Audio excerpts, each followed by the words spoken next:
Test one, two. Test one, two. There's probably a delay, so you'll have to give it a second, but how's it good? Too loud, too quiet, not enough, too much? Not too bad?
Secretary Treasurer Super not present. Chairman Byrd not present. Vice Chair Bowden. Present. Member Mercer. Quorum declared. Please join me in welcoming Brent Devine, our new Business Committee Executive Secretary. And thank you to those on Zoom for joining this morning and for following the new chat moderator guidelines that were recently announced. Today's moderator is Austin Headley. Thank you. Thank you, Ms. Supernaw. Next up, we have the reading, correction, and approval of minutes. Do we have a motion to accept them? Second. Motion by Member Newton, second by Secretary Treasurer Supernaw. Any discussion? All those in favor to approve the reading and correction and approval of the minutes, say aye. Aye. Opposed? Abstentions? Motion carries. Next, we have the reading, correction, and approval of electronic phone polls. Ms. Newton, will you please take the first two?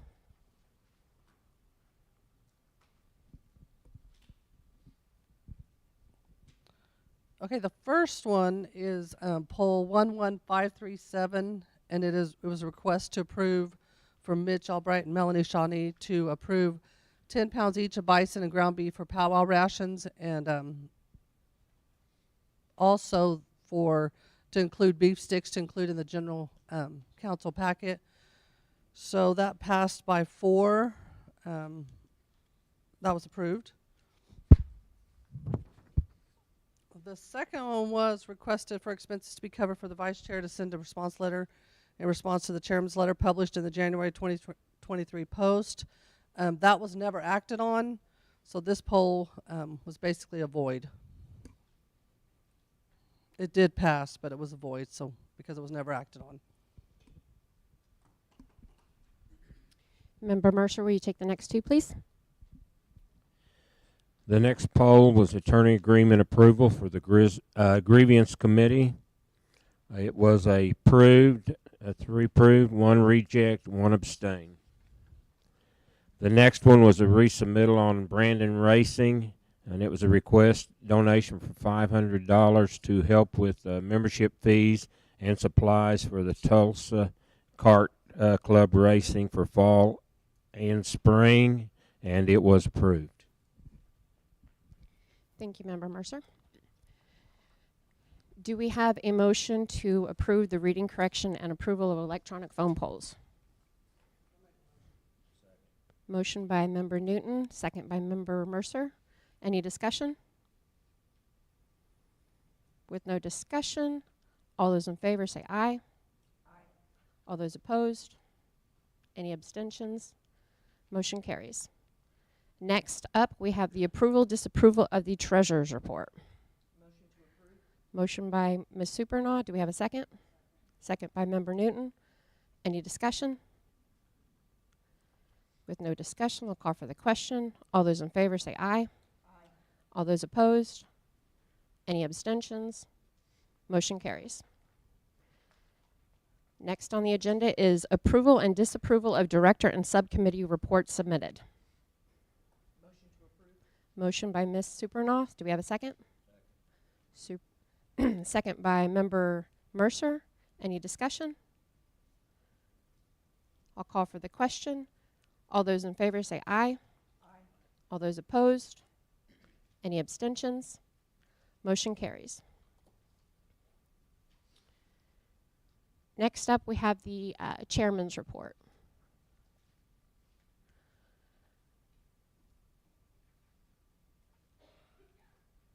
Just so everybody knows, prior to this meeting, I had made prior obligations to be a cook for a dual memorial dinner for my family. Due to availability, this was the only day that was left open, so we had to work with it. Yesterday afternoon, at the last minute, the chairman told us that he would not be here today, so we were able to make some arrangements so I could be here in the morning. The hopes are to get through all of the voting agenda really quick before I have to leave, but then at some point I'm going to hand the meeting over to Weena to finish it off. She took it upon herself to put it together, a report that will talk about some financials, their trip to Washington, D.C. So I'm going to hand the floor over to her here in a second. While they were in Washington, D.C., I stuck around and went to Oklahoma City to discuss the sports betting bill that is being presented. And it will, go in correlation with our current gaming compact that we have with the state of Oklahoma. The next meeting to discuss this will be in April to see what the tribes want to do in moving forward. So, Secretary Treasurer Ms. Weena Supernaw, would you like to give your report?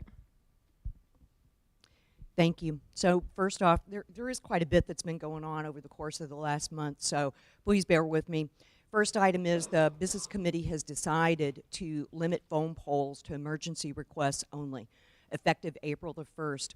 So over the next couple of weeks, we'll be working through the current ones and get those closed out to address non-emergency business resolutions that should not or cannot wait until the third Saturday of each month. We will be scheduling and announcing additional business committee meetings. So those will start late April or early May. Based on a series of upcoming events, and there are quite a few of them. So, let's see.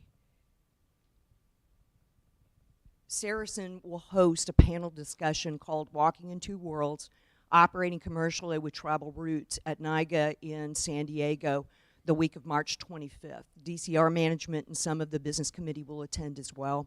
March 22nd and 29th, Budgeting Finance 101 at the Tribal Museum classroom. You'll see more of these out on the Quapaw Post as well as other communication forums, but I just want to let people know about some of these key upcoming activities. March 26th, there's a shawl making class with Carolyn Knott and Laura Rollins. Again, that's at the Quapaw Tribal Library. A small Quapaw contingent will be in France the first week of April, including Carrie V. Wilson and Everett Bandy for an initial consultation with Musée de Croix Jacques Chirac, where the Quapaw robes are housed. April 5th and 12th, Senior Farmer Market Nutrition Program sign-up. That's from 9 to 3 at the Quapaw Farmers Market and Food Hub. Starting April 5th, every Wednesday until May 17th, Drum and Singing Circle, 6:30 to 8:30 p.m. at the Cohota Center. The Easter egg hunt is scheduled for April the 8th, Quapaw Nation Powwow Grounds. Volunteers are needed at 9:30 a.m. 1 p.m. the event starts and gather at the Longhouse. Lunch will be provided, so come on out and meet the Easter Bunny. There are multiple age groups, and for more information, call 918-542-1853. Next one is Honoring and Protecting Our Children event. That's at April 11th at Cohota. April 28th, 6 to 11 p.m., as well as the next day from 9 a.m. to 3 p.m., Re-Energize and Revive at the Northeastern Tribal CCF programs at the Riverbend Casino. That's a conference. May the 5th is the first day of Farmers Market, so look out for additional notifications on that in the schedule. Quapaw Nation Youth Programs present shawl making class in partnership with Carolyn Knott. That's May the 2nd through 4th from 5 to 8, Cohota Conference Center. It's open to 5th through 12th graders. It's limited to the first 15 people, so please contact Heather Dismuke to sign up for that. Quapaw Nation Youth Program presents Ribbon Skirt class May 8th and 9th, as well as 16th and 18th, 5 to 8 p.m., Cohota Conference Center. Again, that one's open to 5th to 12th graders and limited to the first 10 people. Again, please contact Heather to sign up for that. May 19th, there's a Native Youth Powwow Dinner. 5 p.m. is grand entry, and dinner's at 5 p.m., grand entry is at 6 p.m. at the Quapaw Nation Fitness Center. 5:24 and 5:25, Shield Pottery class with Betty Gadke from 5 to 7 p.m. in the Quapaw Pottery Studio.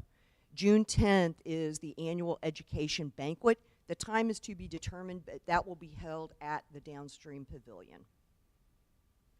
Let's see. A couple of other announcements. Affecting the beginning of April, Trenton Stand is the new Executive Director of Resource Management, so congratulations to Trenton. We'll also have the new Executive Director, Quapaw Facilities Authority, begin in April as well. Like Vice Chair mentioned, I did have some updates on the Washington trip. So 4 BC members were in Washington February 27th through 29th. The purpose of that trip was to reintroduce the Bear Settlement Authorization legislation in this new congressional session. To accomplish that, we needed to secure sponsorship and co-sponsorship in both the Senate and the House of Representatives. We met with 5 senators from 3 states, including Senators Bozeman from Arkansas, Carton from Arkansas, Langford from Oklahoma, Markwayne Mullen, Oklahoma, and Senator Moran, Kansas. In addition, we met with 5 representatives from 4 states, Representative Westerman from Arkansas, Burleson, Missouri, DeGette from Colorado, Cole, Oklahoma, and Burkine, Oklahoma. Many of these congressional members have key committee and subcommittee appointments where we need their support. In addition to giving some gifts and background information, we handed each congressional member a copy of the updated recommended authorization bill language. We were able to secure strong Senate support, sponsorship from Senator Markwayne Mullen of Oklahoma, and co-sponsorship from multiple. We also have strong co-sponsorship in the House of Representatives. We have additional work to do, especially in working with Representative Burkine, who we would like to serve as the primary sponsor in the House. His lack of familiarity with the Quapaw, the authorization bill, and the Bear versus U.S. settlement are what we're working on right now. We want to make it easier to make it more understandable around why they need to support the authorization bill. And we've been in regular communication with all of these representatives' offices since our in-person visit. While we were in Washington, we also met with Smithsonian National Museum of American Indians Director Cynthia Chavez Lamar and her team. A goodwill visit also happened with the EPA's Barry Breen. He's the Principal Deputy Assistant Administrator and staff. That's the update on the Washington trip. I did want to make a comment about bridging the gap. The Quapaw Nation had the privilege of co-hosting the 22nd annual Bridge the Gap conference on March the 6th through March the 9th. The conference was founded over 2 decades ago by a request from tribal nations to meet face-to-face annually with nearby national forests in Oklahoma and Arkansas to bridge the gap between tribal nations and Forest Service to have a better government-to-government relationship. Over time, this meeting has grown with many tribal nations attending, as well as other federal agencies and contractors. This was the first time the Quapaw Nation had the opportunity to host this conference. This year's theme was demystifying consultation and took a deep look at numerous ways the federal government and tribal government are legally required to work together in consultation. This year, over 290 people attended the conference. 78 were representatives of tribal governments from across the U.S., 65 were from the U.S. Forest Service, 80 were representatives of other federal agencies, and the remainder were state and local organizations. A traditional Quapaw dinner was held the last evening, which began with a cedar ceremony and fed over 270 individuals. Afterwards, a hand game took place. Participants also enjoyed a potato dance and other activities. U.S. Forest Service appreciation to the Quapaw Nation co-hosting the 2023 Bridging the Gap Conference was sincerely expressed with an appreciation plaque being presented from their agency to the Quapaw Nation. We'd like to thank the entire Quapaw Nation TIPO office for organizing and acting as such great hosts. Carrie V. Wilson, Quapaw Nation NAGPRA Director and Chair of the Cultural Committee, for leading a panel discussion. Joey Gibbswater for starting the fire, the cooks and firemen from our community, Billy Proctor for giving the blessing in the Quapaw language, Betty Gadke for the gift bag pottery medallions, all the DCR employees, and all the other volunteers who made the event a success. Now on to some financials. Okay, so Quapaw Casino, their financials run a little bit later than the others, so their February results won't become available next week. So these highlights are really January. So for the month ending January 31st, EBITDA totaled $225,000 with a margin of 12.1%. Now January's result is below budgeted expectations by $123,000. It represents a decrease of $142,000 from the prior year, January 2022. The decrease in EBITDA from last year is primarily the result of an increase in labor costs, cost of goods sold, advertising expenses, promotional allowances, maintenance, and credit card fees. Total net revenue, however, increased from January 2022 by $99,000. The increase is the result of increase in gaming revenue year over year. Food and beverage, some other revenue types increased over the previous January. All other revenue lines were consistent with the previous year. So the revenue improvement is encouraging. The downstream for the month ending February 28th, EBITDA totaled $8.6 million with a margin of 48.9%. February's result exceeded February of 2022 and our budgeted expectations. The current month's EBITDA is the first year-over-year EBITDA increase in fiscal year 2023, so that's wonderful. On a revenue basis, February 2023 was the best February in Downstream's history. On Saracen, January and February gaming revenue is up year over year, and mobile sports gambling continues to strengthen.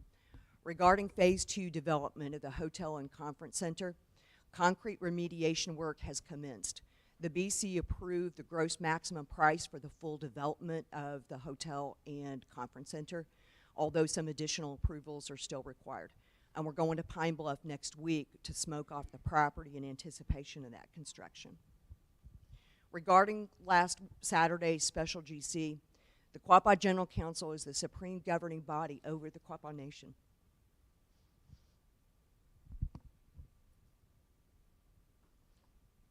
Last Saturday, a special GC was held to either clear Vice Chair of the charges or to remove her from office.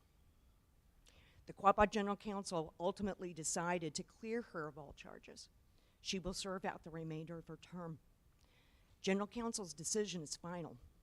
The Quapaw people decided after hearing testimony from both sides in executive session. Since that time, it's come to my attention multiple individuals having direct roles in that process have received threatening emails, phone calls, or being followed. Quapaw Nation tribal marshals have been notified.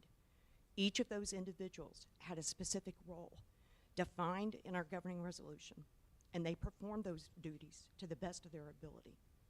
I'd like everyone to please respect our governing resolution, our laws, the Quapaw Nation General Council, and most importantly, the decision of the Quapaw majority last Saturday. Let us close this painful chapter and move forward positively, constructively, and with purpose. Thank you.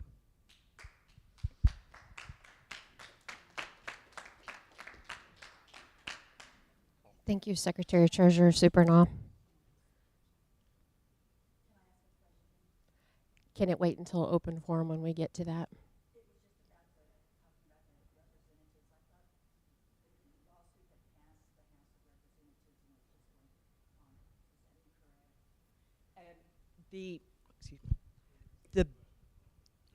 The question was, I think, tribal member thought the authorization bill had passed in the House, but not the Senate. In the last congressional session, it never made it out of subcommittee, out of the House Natural Resources Committee. So it did not pass. At that time, it was not introduced to the Senate simultaneously. This congressional session, however, our strategy has changed. So we are trying to get the authorization bill introduced to both the House of Representatives as well as the Senate. So it really never made it out of subcommittee. Thank you.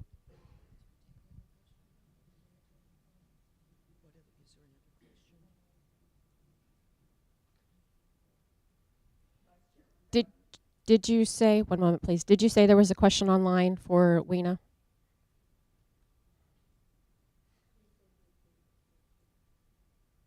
Okay. Who asked for the floor?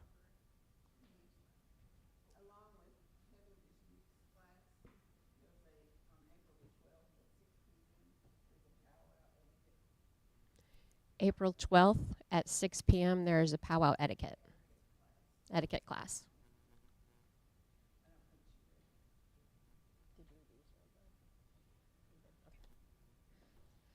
Thank you for that report. Before we proceed, I would like to take a minute to recognize the tribal members that have passed away recently and ask for a moment of silence.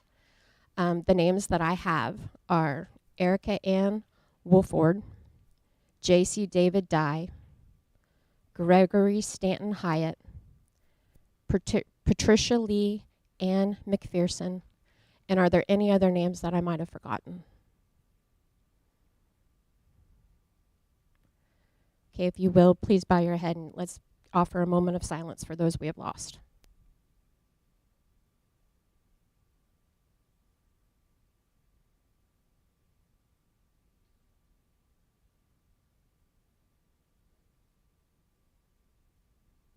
Thank you. The next on our agenda is the accounting report. Eric Bone.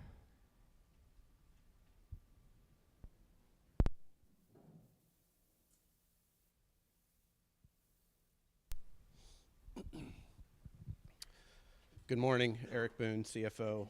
I'm going to try to talk loud. If you can't hear, just raise your hand. I'll try to talk louder.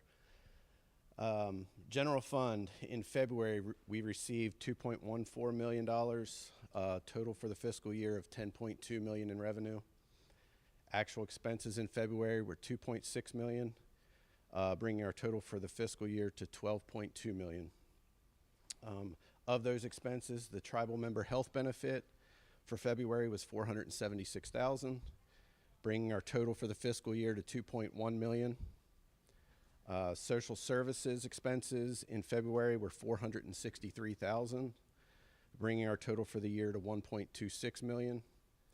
And education expenses in February were $169,000, bringing our total for the fiscal year to $546,000. Does anybody have any questions? Yes, ma'am. I keep hearing, is this thing on? Yes. Okay, sorry. I keep hearing a rumor going around constantly that Joseph and Guy have stolen millions from us. Where are those millions missing from, please? And if you can't answer it, maybe Weena could answer that question. I know nothing of any missing funds from the Quapaw Nation. Thank you.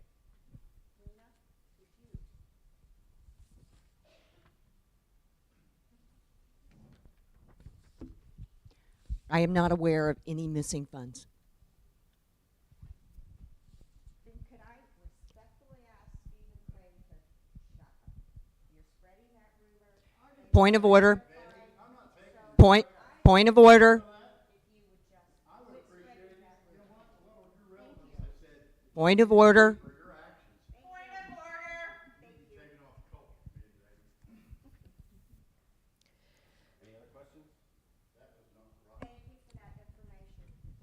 The last comment I'd like to make is we're in the process of wrapping up the fiscal year 2022 audit. So it's not just Eric's word or my word or the reconciliations or the internal controls, but financials from all of the entities are audited on an annual basis. In addition to the financials, they also perform tests on internal controls as well as other key procedures. So those financials will be published publicly. They will be posted up on the tribal website. Don't really know the exact date, but I know it'll happen because the 2021 fiscal year financials are out there and all prior years are out there. Thank you, Ms. Supernon. Thank you, Eric, for that report.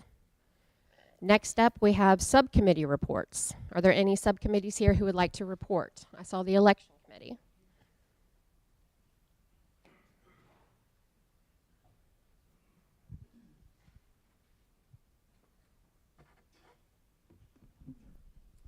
Frank Frazier, Chair of the Election Committee. I would just like to remind everybody that we have our first special election coming up. It will be to replace the vacant seat left when Zach Turley resigned. The absentee ballots have been sent out for those who have been calling and insisting they haven't got theirs yet. You can't blame us. It's the U.S. mail that's in charge of that. Okay, the actual vote in person will be April the 15th. Hopefully at the community building, 9 to 5 as always. You need to bring in either your red card, a lot of the older people still have those, or another photo ID. And if you're up to date, you can go to the office and they will give you a new voter's registration card. marked, and it'll have your picture, and that's all you'd have to have. That is the first reminder about that. Then we will have our second special election in order to fill the seat left by the untimely passing of Mike Shawnee. That one will that one will occur on Saturday, June the 3rd, 2023, 9 to 5 at the community building as always. Same thing applies. We will not be able to send out absentee ballots until after the filing period, and we know who's going to run, and those are sent to the printer, and we get back the ballots. The last day to file for the vacant seat for the special election in June will be Monday, March the 27th. So anybody has any desires, you have until Monday the 27th to go out and file and serve the tribe. Thank you. Anybody have any questions? Yes, Whitney. I did have just a couple of questions. Yes. Can you explain how the election committee, how are you able to keep track of the absentee ballot requests between the two elections that are underway right now? Okay, what we do is we may get absentee ballots. We had them made out for the first election. They are in separate envelopes. They are all recorded, numbered, and the election secretary keeps them on file. When it comes time to create the next batch, they will also be, they're all labeled with a number, sequential numbered. Secretary keeps them on file, and they will be in a different envelope, different colored envelope to mail back in, and that's how it will be determined how that happens. Another thing is, if for some reason, a lot of the locals do absentee ballots, if you not send yours in, and it comes up time to vote, if you want to come and vote in person, you have to return the absentee ballot packet, all of it intact, everything has to be there. If it has been opened and you remove stuff, then you will not be allowed to vote. You need to keep that in mind. That answer your question, Wena? Can you go over the general election dates? Okay, general election date. Our general election in July will be held July the 22nd. And it also will be from 9 to 5, and we will have the vice chair seat up for re-election, and 3 member seats will be up for election. And we're too far out to start talking about people going out and start filing for that and sending in for absentee ballots. We had a lot of people calling for absentee ballots just as soon as we announced the first special election, and they hadn't even, we didn't even know who was filing yet to be running in the race. Any other things? Yes. What date are you opening to file for the July election? The July election, I don't have that with me right here at the moment, because I figured if I give out too many dates, people are going to get confused. We're going to be having a couple of more meetings before that. I tend to think, if most people are like me, if you start getting down too many dates, you start getting them mixed up. I apologize for that. Thank you. Is that all? Yes. Right now, for the second annual, second special election, we have 3 candidates on file at this time. So like I said, you have till March the 27th, that's on a Monday.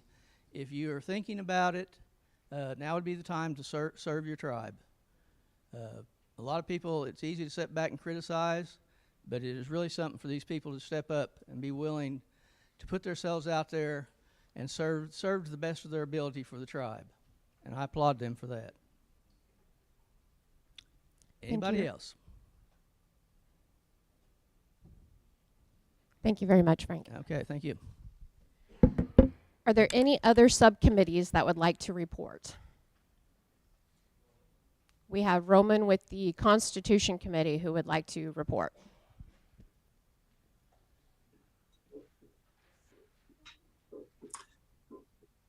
Good morning. Can you hear me? Yes, we can. Okay.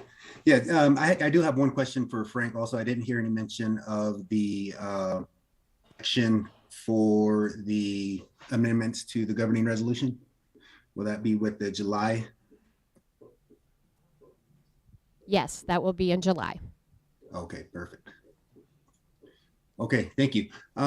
So we just wanted to report last month that we had said we would have some dates set for open meetings and community engagement. And our first meeting is going to be held on April 24th. It's a Monday evening. It's going to be at 6:30 p.m. at the community building. This will be a potluck. So if you're coming, please bring something. We'll have an agenda available for everybody ahead of the meeting. We're going to shoot for 2 weeks, but definitely at least 1 week in advance, we'll have an agenda with a guided discussion items. And we hope that everybody could join. This will also be available via Zoom, so that anybody who wants to participate remotely can do so. And we'll do our best to have an open discussion and see how that works out with the Zoom participation. So it's going to be a learning process for us, because we'd like to keep it as open as possible, but we also want to keep it as structured as possible. Other meetings that we have the dates set for would be June 26th, August 28th, October 23rd, and December 18th.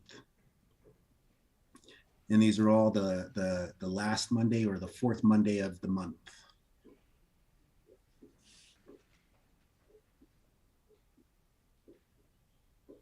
And that's all I have. Do you have any questions? Are there any questions for Roman?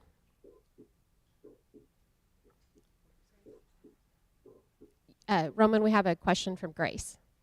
Yes.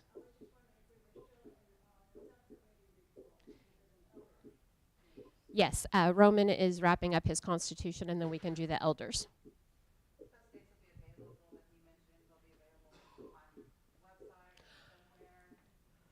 Roman, can you send us a list of those dates, and we will make sure that they get published on the website so everybody is aware? Yes, absolutely. And there's a question on Zoom asking for the dates again, so I'll go ahead and restate them just for clarity. The first meeting will be April 24th. And then the following meetings will be June 26th, August 28th, October 23rd, and December 18th. Okay, thank you very much for that. Does anybody else have any other questions for Roman? Thank you, Roman. Next, we will do the Elders Committee presented by Grace Goodeagle. Would you like us to bring you a mic? Oh, you got one. Go ahead, please. Thank you, Gunagay. I just wanted to report from our Elders Committee that we mentioned in January 3 items or issues that we were wanting to follow up this year. One being the housing, the elder housing, and apparently that is still pending. Also, we were talking about health, and we've heard from the paramedic and our CHR, there is a lot going on with classes for elders on the health. So we were following up on that. Also, we are wanting to work with our youth. And so we're looking towards some possibilities, exploring some things on that. I would like to mention, with all of the dates that are being mentioned, we are still working on a confirmation on some dates for a trip. And so we'll try to coordinate with other things that are going on. But we are looking forward to having an elders trip. It'll probably be a 2-day overnight trip. But as soon as we can confirm those dates, then we will get word out to everybody. The only other thing that I wanted to mention, AARP Oklahoma every year has their annual honors night, where they honor the elders in our state, in Oklahoma, all of the tribes. And we have had some Quapaw who have been so honored, but the nomination forms are ready, and more information is available on that. But elders, if there are any elders you would like to nominate, we need to do that very soon. at the end of the year, usually around November. This year it's going to be at the First Americans Museum. It's a lovely time. They again have the dinner. There's a booklet that lists all of the elders being honored, and you are actually given a medal. It's a very, very nice evening, and it's a chance for all of us to honor our elders. And so again, I've got information on that, and I'd be happy to share that with you. Nominations will end the end of this month. So if there's somebody that you might think that and it doesn't even have to be Quapaw, he or she can be a person in the community, someone that you think might be honored. So that's all I have. Thank you very much, Ms. Goodyear. Are there any more subcommittee reports that would like to? Yes. Oh, no.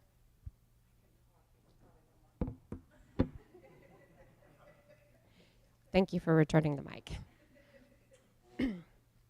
Okay, if we do not have any more subcommittee reports, then we will move on to the director reports.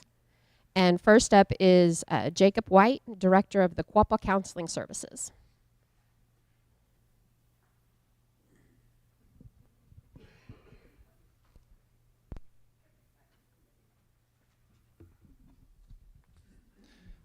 Good morning. February was a good month for us. Our census has remained stable. Currently have 93 patients admitted to the medicated program, and our outpatient substance abuse program provided 50 services for the month. Revenue was up, contacts were up for the month of February.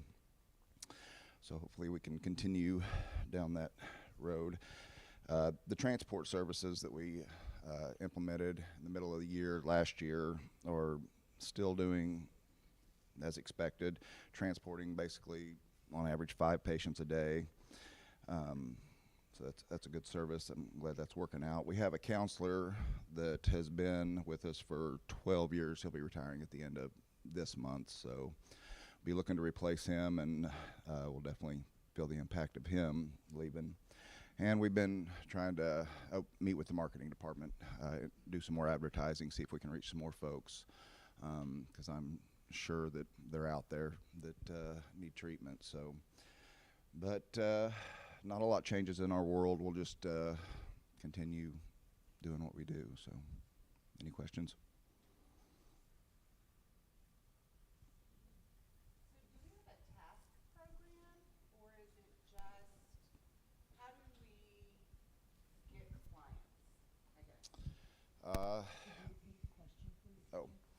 The question was, how do we reach clients, or how do we get clients?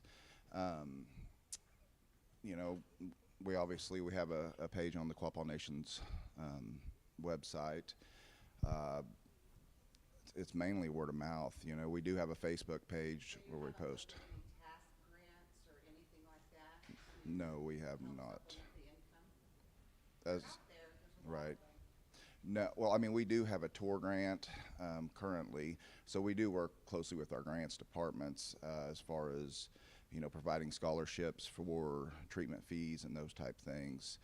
Well, TASK is Treatment Alternative to Street Crime. Okay. Those grants have been around for 20 plus years. Right, and no, right now we're not working with anybody on those. So, any other questions? Okay. The question was, when is the next DUI school scheduled? We currently don't offer ADSAC services at this point. We don't have any counselors that are certified in ADSAC, so we're referring those folks to Claremore. So if they can't get to Claremore, they're just out of luck, basically? Yep, there is.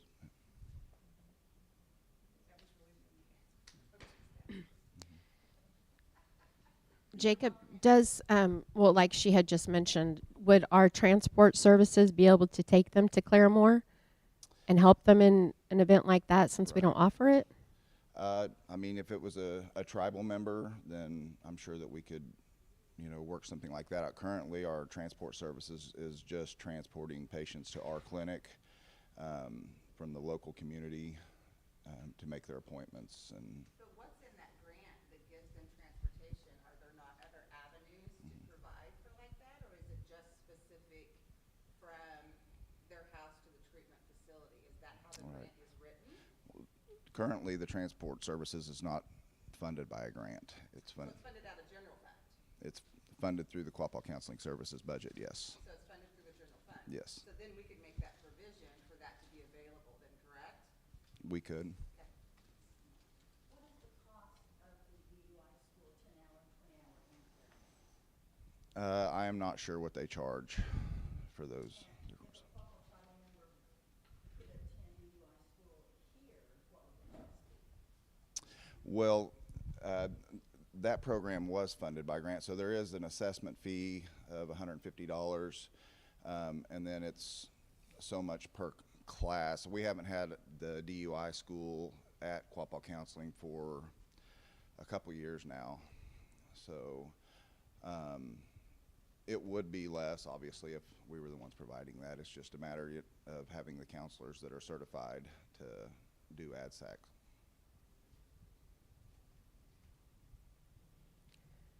Are there any more questions for Jacob White? Sorry. Is it difficult for a counselor for you to pay them to get that certification so that you can have that available? The question was, is it difficult to have a counselor certified in that? And yes, it is somewhat challenging. Counselors are in short supply in this area, unfortunately. So hiring has been difficult for us. And yes, it is a lot of added training, and then you have to be certified with the state and subject to state audits and those type things to be able to retain and have the ADSAC facilitators.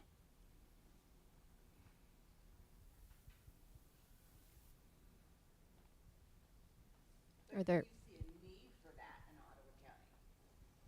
I do see a need. Something that we should be looking into? Like I said, we've had it in the past, and it was sporadic. I do believe that there's obviously a need for it. You know, people getting DUIs is not going to stop, unfortunately. So, would it be better to have it here? Absolutely. Do you, just as a suggestion, for the person who's retiring in their replacement, do you think that's something that we could really try to make a requirement, is to meet that need? Just think about it. Possibly, yes. You know, it's challenge. You know, a person with those credentials, you know, those classes typically happen in the evenings, where So how hard would it be to contract with somebody that has those qualifications? it would be difficult to find that person. But I'm not saying that it can't happen. There's just not that many counselors in the area that have those services. I mean, if there was, then I would think that somebody would be providing them, the ADSAC services, and it's just not. Claremore's the closest, so. Did you not send a individual to DUI school and counseling services paid for that? And once they got certified, the class that was supposed to start did not?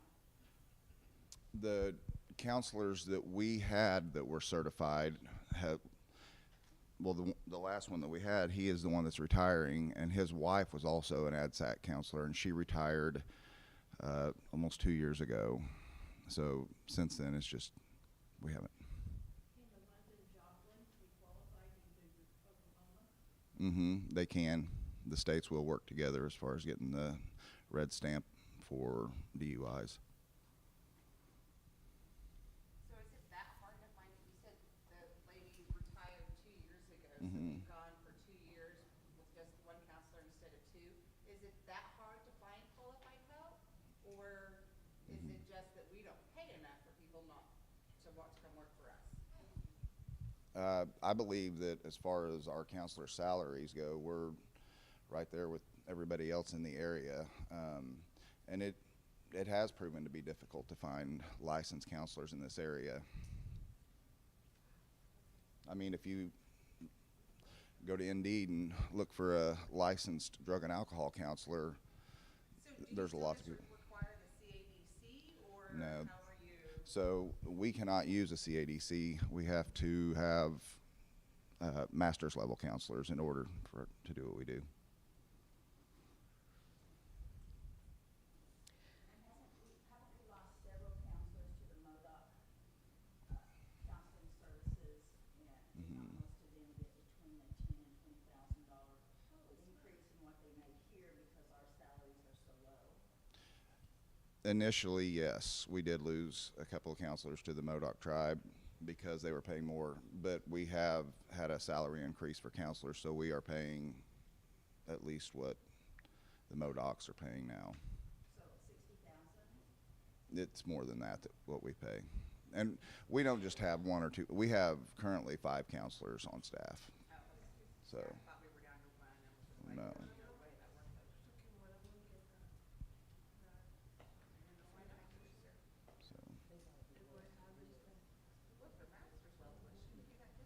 Okay, well, we know what we need to look into moving forward.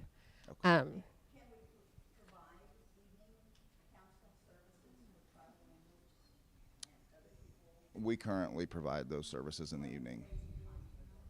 On Tuesdays and Wednesdays, we provide a drug and alcohol education class and an anger management class, and also we can provide the counseling services should there be a need. The class, I believe, starts at 3 o'clock in the afternoon on Tuesdays and Wednesdays. What about people who work until 4:30 or 5? Then, no, we don't provide services past that point at this point. Mm-hmm. So we're penalizing people because they have to work, and we don't want to work past 5 o'clock. Mm-hmm. And I know that's not, that's just. Right. We open at 5 o'clock in the morning so that we can treat people that have to work so they can come in the morning. Do you get a lot of people that early in the morning? That's our busiest time of the day is 5 o'clock in the morning. All right, well, thank you very much, Jacob White. That was Thank very informative, and we know where our needs are, and thank you for that Q&A. Thank you for doing everything you guys do. Next, we have John Jackson Jr. He's the manager of our Roads and Construction Department.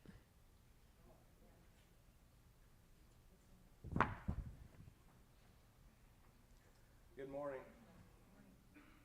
Thank you guys for having me out today. We've had quite a bit of irons in the fire over the last several months planning-wise, and we're getting ready to enter in construction season. So I think I'll just hit the big construction projects we got going on and then open it up for questions. So we'll start with the powwow grounds.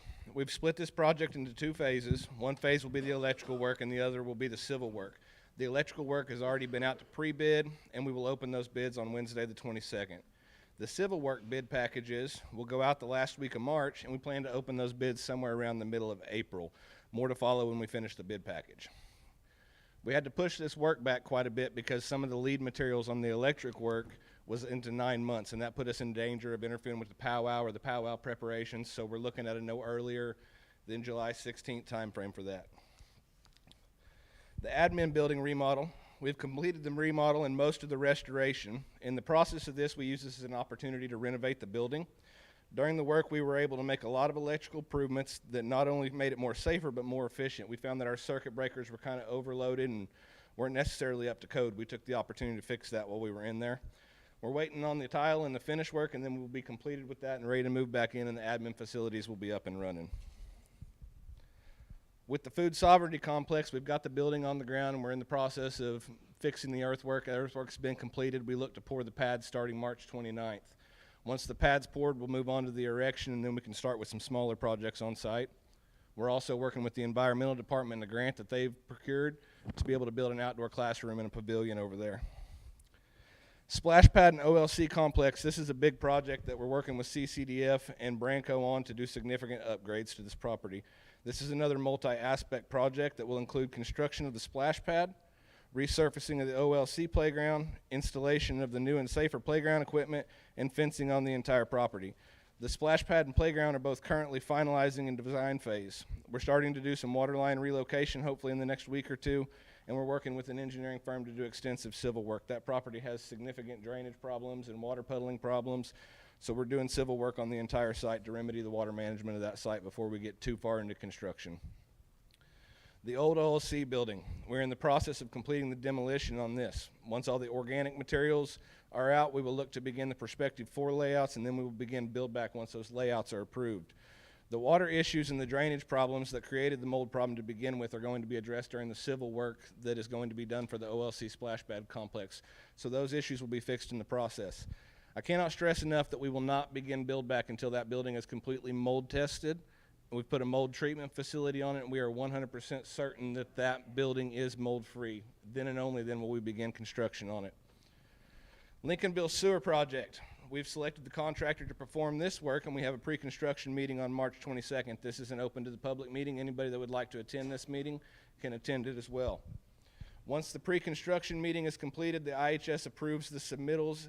A notice to proceed will be issued to utility field services, and the construction schedule date will be selected, and we will begin work. We anticipate about 180 days until substantial completion on this work. Upon job completion, the Lincolnville Township will no longer be served by a failed lagoon system. Ray Property Housing Development. We are working with the Grants Department and the Housing Department on the construction of this housing development. This work will include building the infrastructure for this housing development. Currently, we have 90% civil plans in place. We've met with the city multiple times. We have a plan on the utilities to go forward on that. This property has already been surveyed. The initial plat has been done. We're waiting on the external boundaries. Once that is done, those plans will be sent to QA, QC, and we will have finalized stamped plans to move forward with construction. And everybody's most favorite, the miscellaneous projects. We're currently working with a lot of departments right now to develop some smaller projects, for lack of a better word. There's no such thing as a smaller project, but for lack of a better word, smaller projects. Some of these include we're building a garage for the Title VI facility, a medicine wheel themed outdoor pavilion for the youth program at Quixota, a shed and some covered walkway stuff over at the CCDF program, and we're currently in the costing phase and concept phase of a lot of smaller projects that are bringing together some grant funds to increase assets. I think that's it for my report. Does anybody have any questions for me? Okay, you said on the powwow it'd be July 16th on the powwow grounds, so you're not going to do any work on the powwow grounds until after powwow is over? No, ma'am. We will not move in there till powwow's over because the work is very extensive. We're going to have to tear up the roads, trench, put conduit in. We're repairing all the roads and fixing the drainage problem. Moving in any prior to that is going to interrupt electrical to the campgrounds, and it's going to create some drainage issues as well as transportation issues. We felt it was better to push 6 weeks, and then next year when we come in, all the improvements in the drainage and the powwow ground will be up to basically commercial grade campground in terms of roadways and electric and plumbing. Okay, can I make a request that you not put a road up by my camp? Is there an existing road up by your camp? Well, there was one put there last year. Okay. If you will call me at your office and meet me, we'll go over the plans and we'll go out there and we'll look and see if I have anything on there, and there might be an opportunity to mitigate that if we can, if we need to. So. We have probably 30 children that have played up there their entire lives, and now there's a road, and not only for mine, because I'll go to jail if somebody hits my baby, but Yes, ma'am. but for the other children up there, not just mine, all of these kids they learned to walk up there, and so they're used to being able to play, and now there's a road. Tell you what, let's take a look at it. Give me a call or come up to the office up there. We'll drive up there, take a look at it. We'll see what the plans say, see if we can find a way to mitigate it. We obviously need to keep the children safe, and if it's a play area for that weekend, let's look into that. Okay. Then my next question is this mold. I'm thankful to hear that we're not going to move because that's ridiculous. We shouldn't be exposing our children, much less our employees, to long-term mold. Out of the admin office, you guys only went, what, like 3 foot, 4 foot up? How do we know? How have you, or what have you done to ensure that that building's not going to have mold, and this is not going to be yet another issue that we have to go 10 years down the road and spend thousands of dollars again to, my deal is, let's fix it right the first time. Yes, ma'am, I agree. Hundreds of thousands of dollars refixing this building over here, that had we spent that in the initial, we wouldn't be where we are right now. So, have you looked at those don't have to go 10 more, 2 more years, 3 more years, whatever it is, and here we have mold again. Okay, so the question is are we taking into consideration the mold at the OLC after the flood? There were some questions about the cuts and the mold remediation. So basically what we did is that is a standard mold cut in there when the water based on it. The amount of water that is on the floor determines the amount of feet that you cut up the drywall. Then the drywall is tested for moisture after the cut is to put into place. If that passes moisture test, then we've satisfied the remediation, and we did hire a professional remediation company to come in and do that. Obviously, we've all got concerns with mold in some of the buildings, and I will tell you, and the people that have worked with me will vouch to you, there is nobody that takes this more serious than me. I hate mold, I believe in preventative maintenance, and I believe in safety. So the next thing I did is after everything was gutted, I hired an independent contractor to come in and do mold testing on the entire admin facility after it was dried and after the water was done. Those tests can be made available to anybody that would like to see them, but we had 0 mold before the build back began on the admin facility. So yes, ma'am, we have taken the cautions to make sure that there's no mold before we built back. We will not come back and have that same issue for this problem. Frustrated of seeing, here we spend, I'm just going to throw numbers because I don't have them. So say we spend $100,000 to fix this building, and 3 years later we're going to have to spend $200,000. It's ridiculous. We're throwing good money after bad. Why can't we fix it? And nope, I'm just expressing my frustration. And I'm sorry that it's you, but why can't we fix it right the first time? Because this is ridiculous. Okay, I firmly believe in that, and the people that work with me will tell you that I am huge on preventative maintenance. It's one of the things that I believe with. I'm actually working with Mr. Ellick, and we're developing a plan to inspect these buildings on a regular basis so that we can get ahead of them. But one of the things that I've found during this process is I've found a product that we can purchase that we can spray on buildings as we construct them, and it creates a 30-year mold barrier, meaning if any water comes in there. How do we purchase that? There's a couple companies that put it in, and we'll use the procurement process and the right processes as we construct buildings, and we'll come in and have them spray it. But they guarantee their work for up to 30 years, and if mold is acquired during that 30 years, they eat the entire cost of the mold remediation, the entire cost of the build back and everything. So I am working some avenues on that, ma'am. The pre-construction meeting? Okay. The question is, when is the Lincolnville pre-construction meeting? The pre-construction meeting is this Wednesday, the 22nd, and I'll have to check my calendar. I got several meetings that day, but I want to say it's at 10:30 in the QSA construction office. So, yes. And if anybody's interested in coming, because I don't have that time on me right now, because I've got a 10:30, a 1:30, and a 4 that day, and honestly, I can't keep my time straight. Call my office or shoot me an email. Everybody's welcome to come to that. That is a public meeting, and I would encourage you to come to it if you are going to be served by that lift station, so that you know what's going on and what to expect. Where is the property where the housing is going to be? The question is, where is the property that the housing is going to be? It is going to be on the old Ray property off of 50 Road, and we're going to be using the west 40 acres, but only 10 acres of it are really going to be into housing. That allows us to keep it out of the floodplain and not have water damages. Back to the Powwow Road, what are you planning on doing, if anything, to the one that's down by the creek, one in the arena? Okay, so the question is the powwow roads. What are we planning on doing to the roads down by the arena and down by the creek? The existing road systems, with the exception of a few of the gravel roads, are all going to be either repaved with 4 inches of pavement, or they're going to be rebuilt with 6 inches of concrete. So the reason we're going that route is because we all know we have drainage issues at the powwow grounds. It floods, but we all know that we don't want to do anything to change that particular piece of property. So that brings us to, how do we manage the water? We've went this route because we can put some drainage channels in the roads that'll actually funnel the water down, and we can move it. So pretty much every existing roadway on there is getting improvements. We've actually had the BIA out inspecting our bridges as well, because I'd like to do some bridge improvements. It's a gravel road.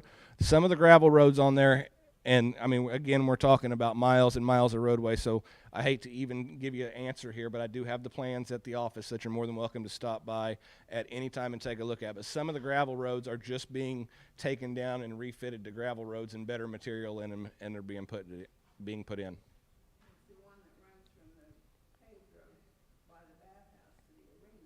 The paved road by the bath.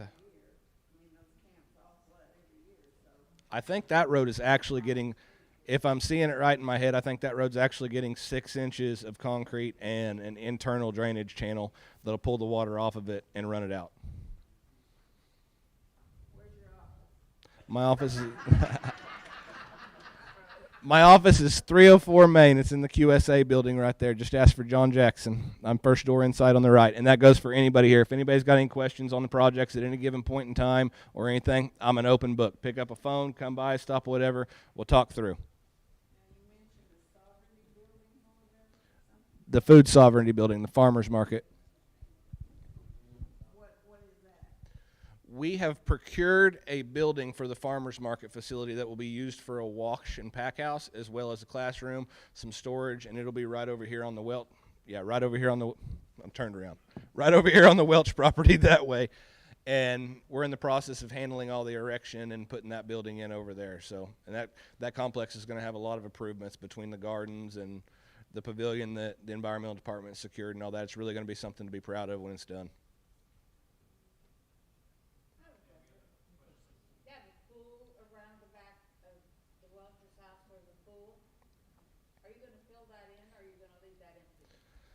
Question is, what are we going to do with the pool at the Welch property? I can almost guarantee you, even though I can't guarantee you 100% due to insurance purposes, that pool will never exist again. It is a commercial facility. We will have people there that will be visiting. It's too much of an insurance risk. Michelle's kind of been kicking around some ideas of what she thinks she's going to do with it. I've heard turning it into a small compost pile for the facility. I've heard turning it into a garden space. I don't want to speak for Michelle without here, but there's not going to be water back in that pool.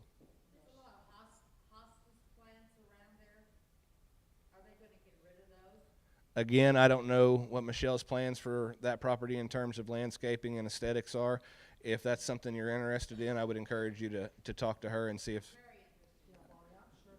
Yeah. So. It's quite a neat what all she's doing, but I'm sure she'd be thrilled for you to stop by when you see them over there. Just stop by and she'll fill you in, because she's not going to tear up any plants. I can promise you that. They may be moved, but she's very good at recycling, and she mentioned a root cellar for the pool, but she has some great ideas. So yes, please, I encourage anyone to stop by and visit them with her.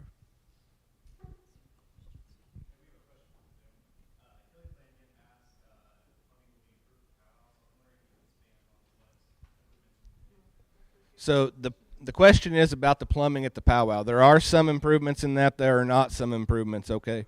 So the bathhouses in the existing, there will be minor improvements to the actual internal structures that go in place right there, meaning our water lines that are already in place in there, because those get maintained by us on a consistently regular basis. Where we are improving is we're doing some septic system improvements outside of the bathhouses that are going on out there, and all the camp lines all the camps are getting new water lines. Not meant that every camp is going to have a horse head and a spigot, but there are going to be more horse heads and spigots ran through there, and all of those will have new water lines that ran to them, and we're going to look at some options to change the pressure there to make sure everybody's got equal pressure across the campgrounds.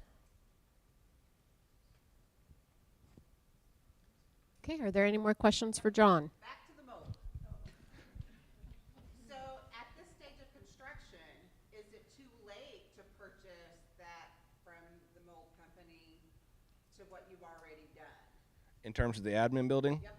We would have to take it all the way down to the studs in order to be able to do that. So, yep, we would have to take it all the way down to the studs. But again, I can assure you that water was moisture free, and we have corrected the problem that caused the flood to begin with, and we've put that plumbing on ground level. That way, if it ever does happen and our lines flood, we're flooding on tile now instead of through the stealing system and all of that. So. Well, that where it broke was right above my daughter's desk. So just Yep. It's not up there anymore, ma'am. And John Jackson, unfortunately, has inherited this problem of the mold. It has been a problem with the nation for years. You're right. And just so you know, all of us, too, have also been hounding John about how important it is. So, you know, it's flowing over to you guys, too. But he is very aware of how important it is. You're saying the exact same thing that we have all said, too. It's very important to get it addressed and do it right moving forward. So. this is an ongoing issue. This has been going on for years, that we're just throwing good money after You're absolutely correct. Ridiculous. It's irresponsible. But it's inherited. So this is an inherited mess. Any other questions for John so we can move on?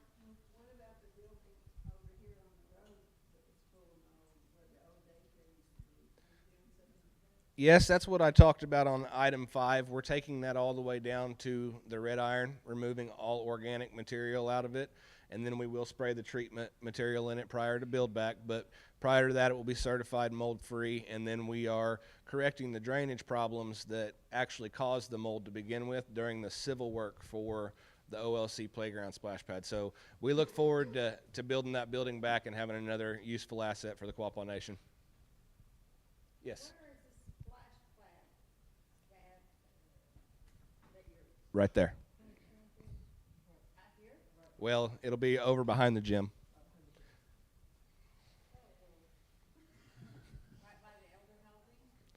It'll be behind the gym, in between the gym and the OLC, but it will be a gated community and will have its own dedicated parking.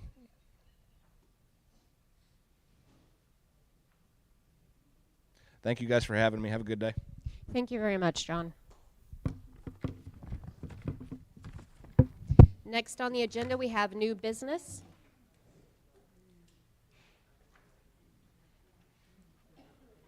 Ms. Newton, would you like to take that first resolution? Resolution number 031823-A. It's a resolution authorizing the sale of the Quapaw Nation's restricted interest in chat in the bird dog chat pile located under the jurisdiction of the Quapaw Nation.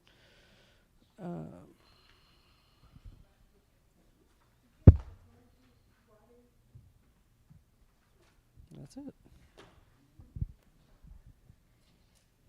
Okay, so we have resolution 031823, a resolution authorizing the sale of the Quapaw Nation's restricted interest in chat in the bird dog chat pile located under the jurisdiction of the Quapaw Nation. Do we have a motion to approve? Motion to approve. Motion made by Secretary Treasurer Weena Supernaw. Do we have a second? Second by Ms. Newton. Do we have any discussion? With no discussion, we'll call for the question. All those in favor say aye. Aye. All those opposed? Any abstentions? Motion carries. The next one up is resolution 031823, and we have a guest speaker here, Les Whittaker, to discuss this resolution.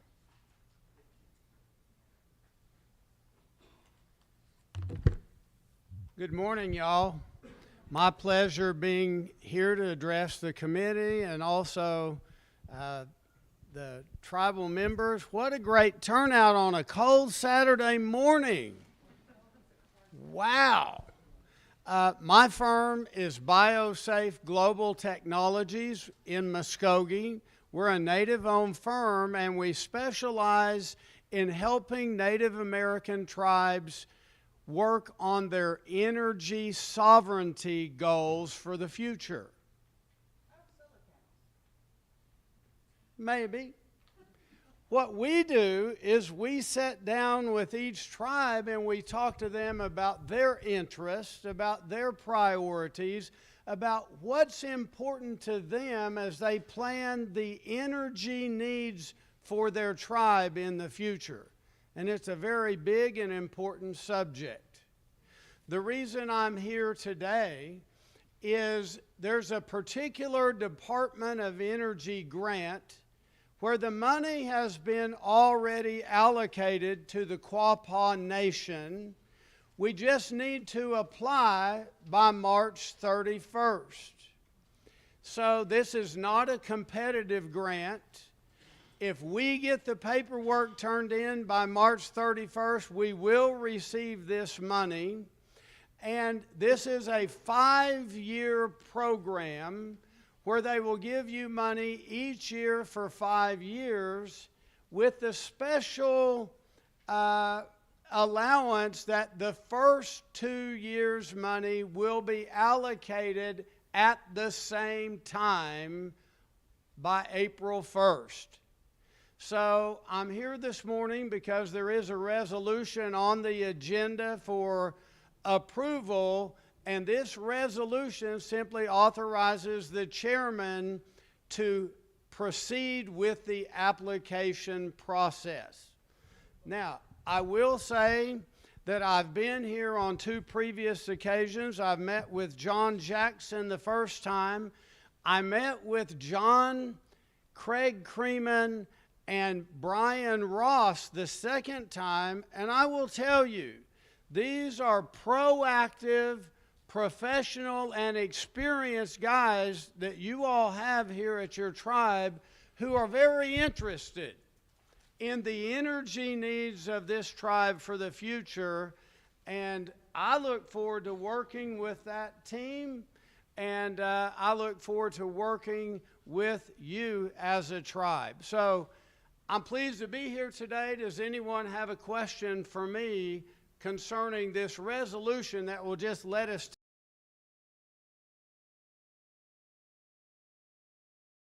for your nation?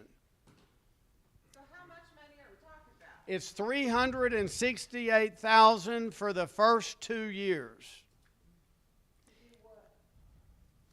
This is to do improvements to the electrical grid.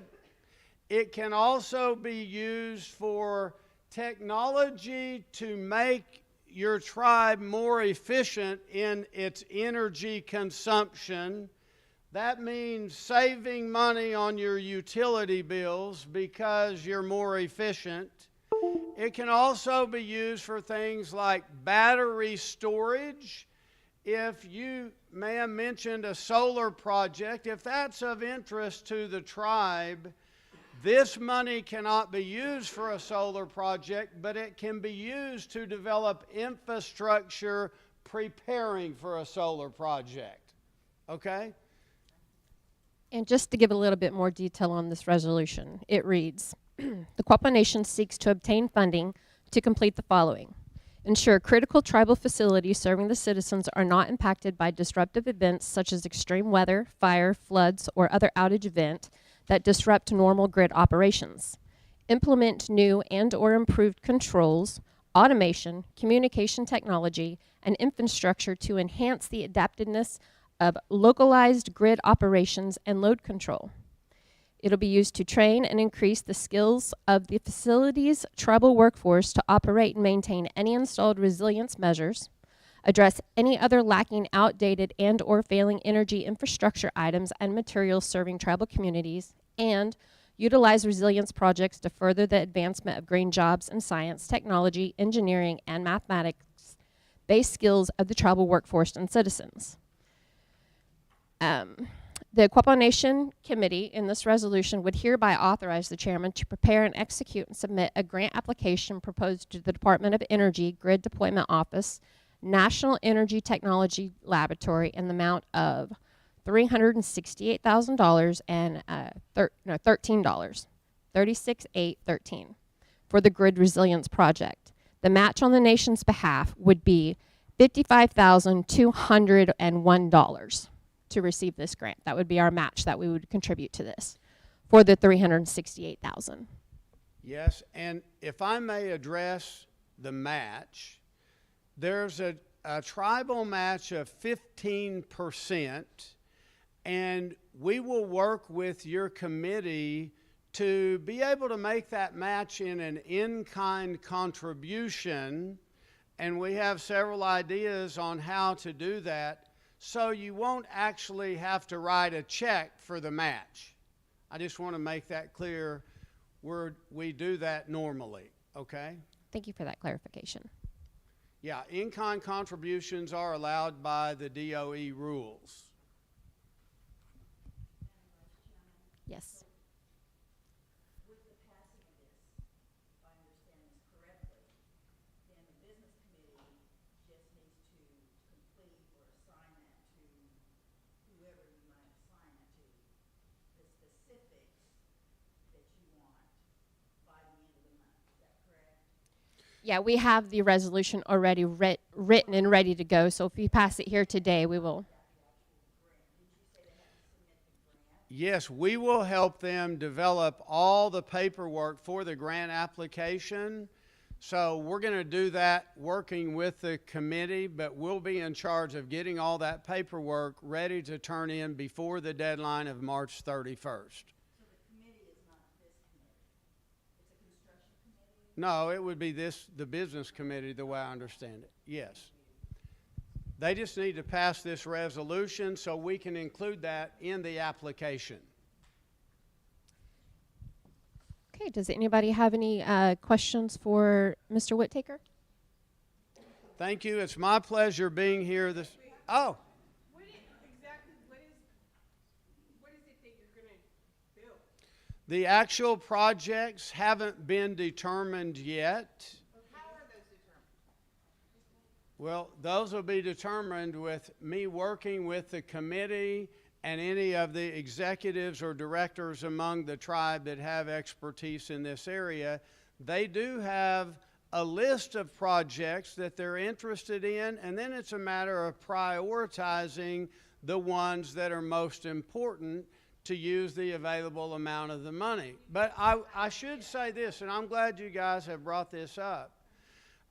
In October, I was invited to Washington, D.C. to attend the first ever Clean Energy Summit for Native American tribes put on by the Department of Energy.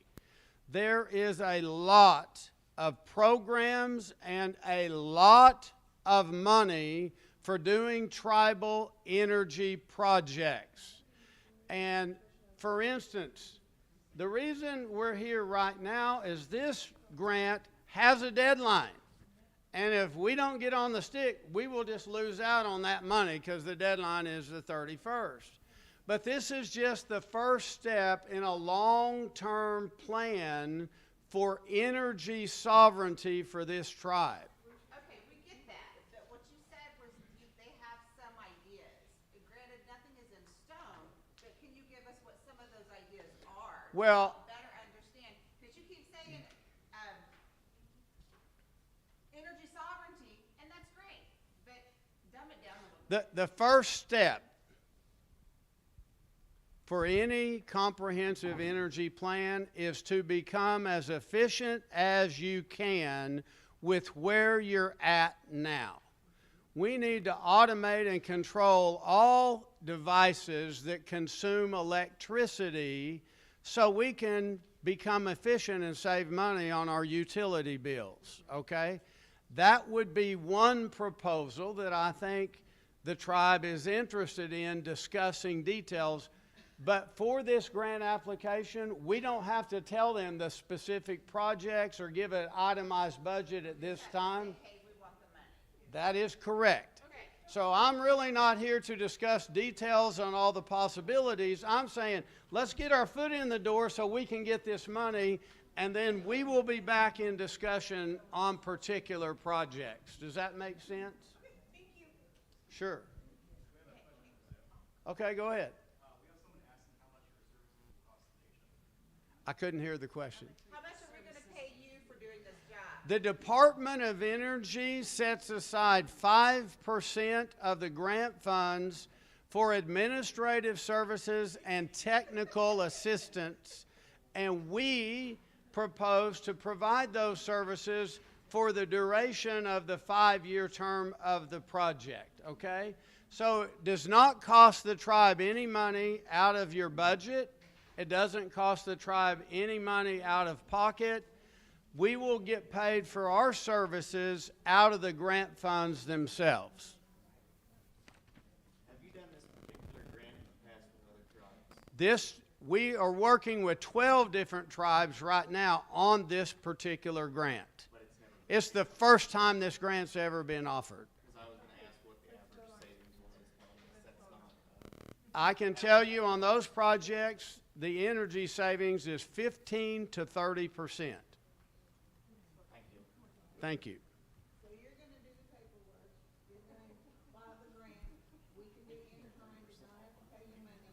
Yes. You know, file it, get with our people, make a plan. Correct. Do we have any more questions? Thank you. We're good? Thank you for the They're communication. calling for the vote. Okay, we have one thumbs up from the lady right there. Okay. All right, so right now we have resolution 031823B, Department of Energy Grid Allocation Resolution. A motion by Member Newton. Do we have a second? Second by Secretary Treasurer Supernaw. Do we have any discussion? With no discussion, I will call for the question. All those in favor say aye. All those opposed? Any abstention? Motion carries. Thank you very much. Thank you. Look Thank you forward to for working answering with all you. of our questions. The next resolution we have up is 031823C. And this is a resolution for a proclamation proclaiming May 1st as the Time to Be Real Anti-Violence Day. I would like to go ahead and read the purpose of this resolution so you understand what it is about. Point of order, we have the floor up here. Right now we're going to read resolution 031823-C, and I'm going to ask Secretary Treasurer Ms. Weena Supernaw to read it for us. So I'll skip a lot of the whereas statements, but the important part is, whereas the Time to Be Real Anti-Violence Day is intended to draw attention to the fact that violence is widespread and has public health implications for every member of the Quapaw Nation. Whereas rape, sexual assault, and violence impact our nation as seen by statistics indicating that violence is on the rise. Whereas we must work together to educate our nation about what can be done to prevent sexual assault and all violence, how to support survivors. Whereas staff and volunteers of anti-violence programs throughout our nation encourage every person to speak out when witnessing acts of violence, however small. Whereas with leadership, dedication, and encouragement, there is compelling evidence that we can be successful in reducing all violence within the Quapaw Nation and surrounding areas through prevention, education, increased awareness, and holding perpetrators who commit acts of violence responsible for their actions. And whereas the Quapaw Nation strongly supports the efforts of national, state, and local partners and of every Quapaw Nation member to actively engage in public and private efforts, including conversations about what violence is, how to prevent it, how to help survivors connect with services, and how every segment of our society can work together to address violence better. Therefore, be it resolved, the Quapaw Nation Business Committee, on behalf of the Quapaw Nation citizens, do hereby proclaim from this day on, now and forever, the day of May 1 as the Time to Be Real Anti-Violence Day in the Quapaw Nation, and urge all citizens to join anti-violence advocates and support service programs to be part of the solution and to end all violence. Thank you, Ms. Supernaw. Do we have any, do we have a motion to accept this resolution? Motion by Member Newton. Do we have a second? Second by Member Mercer. Any discussion? As part of the discussion, we're not alone in designating this May 1st as an anti-violence day. The entire state of Missouri has declared a proclamation, as well as the city of Joplin, and it probably was raised in the Intertribal Council meeting earlier this week. So the game plan is to hopefully make arrangements through event coordination, Melanie Shawnee, to have a variety of service providers, whether it's a member of our Department of Public Safety and some of the other programs, such as family services and domestic violence, to have basically an open house for a couple hours on May 1st at the Justice Center. More details to follow because it has to get planned out, but it's basically trying to promote the services, whether they're on the preventative side or on the support side, to the entire community. Thank you. Do we have any more discussion? Okay, so we have a motion to approve Resolution 031823-C, a resolution for a proclamation proclaiming May 1st as the Time to Be Real Anti-Violence Day. We have a second, and there has been discussion. With no further discussion, I'm going to call for the question. All those in favor say aye. All those opposed? Any abstentions? Motion passes.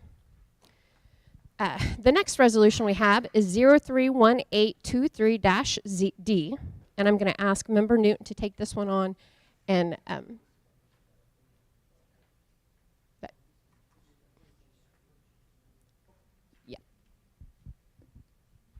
All right, resolution number 031823-D. It's a resolution to approve opening up the Quapaw Nation grounds referred to as Beaver Springs Park. Just briefly, we just kind of had a brief discussion Wena and I have on this, but I recommended we do want to open the powwow grounds earlier than usual for members to start camping and cleaning, but we had a discussion that there's no set date. It's definitely going to be sooner than later than in normal.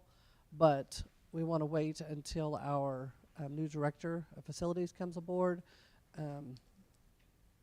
We're not sure what the game plan is as far as the grounds boys and what they're, young men, as far as getting the grounds ready.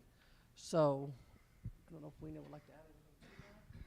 Yeah, so the goal is to open up the powwow grounds permanently.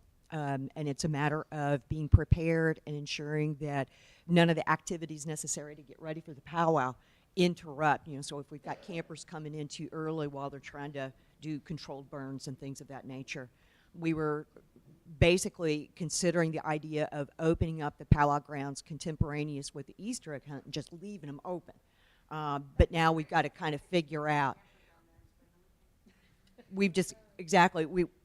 There are some additional activities that need to be performed in terms of security, safety protocols, procedures, what are the rules, and so we want to be mindful of getting those things prepared before we do open up the powwow grounds.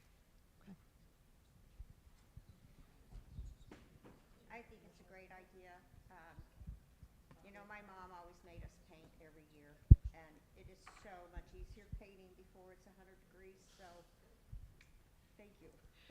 Good. So we're not quite prepared to execute this, so I wanted to make a motion to table this resolution. Before you do that, Madam Secretary, can I ask a question? So with opening the grounds, would it then, or does it then make it possible for those of us that grew up out there to be able to go out for the weekend and camp with our families? Yes. In the future? Yes, it does open it up to make camping available, whether it's for an afternoon birthday party, the weekend. Awesome. Thank you. Will the electric and water be on? We've got to have it on. We've got to have the facilities available for people to enjoy. Will you have to put that additional cost into this coming budget? Well, couldn't we do like a $25 deposit or whatever? And that's some of the details that we need to get worked out, because those are all really, really good ideas.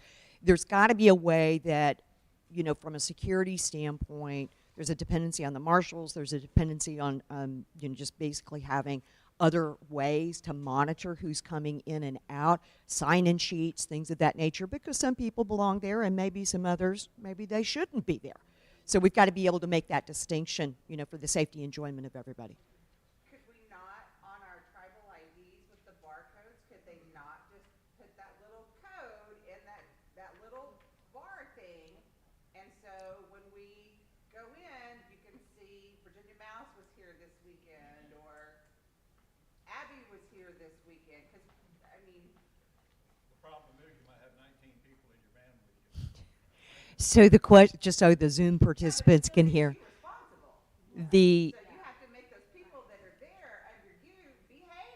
So the question on the table was the potential or the possibility of adding a feature to our tribal member IDs to utilize as a means to monitor who's going in and out.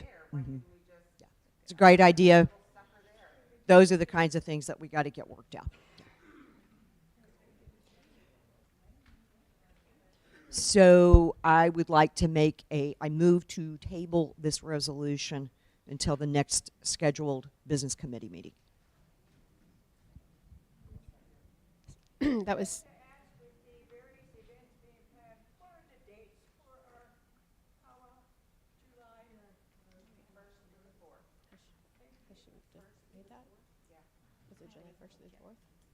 I'm being told that powwow dates are July 1st through the 4th this year. Okay, so we have a motion to table this resolution, and it's been seconded by Member Newton. Any other discussion? Go ahead and call for the vote. All those in favor say aye. Aye. All those opposed? Any abstention? This resolution has been tabled.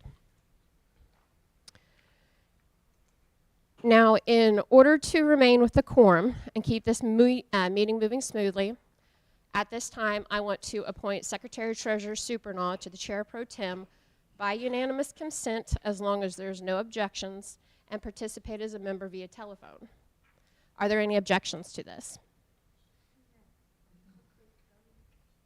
Okay, hearing none, Secretary Treasurer Supernaw, you are the Chair Pro Tem, and I am acting as a member, and you may proceed with the meeting, and I will be attending telephone. I suggest we take a short break to transition smoothly, giving Vice Chair Bowden an opportunity to connect in with the meeting. I would ask the audio or the moderator to confirm when Callie's connection has been successful.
proceeding with donations.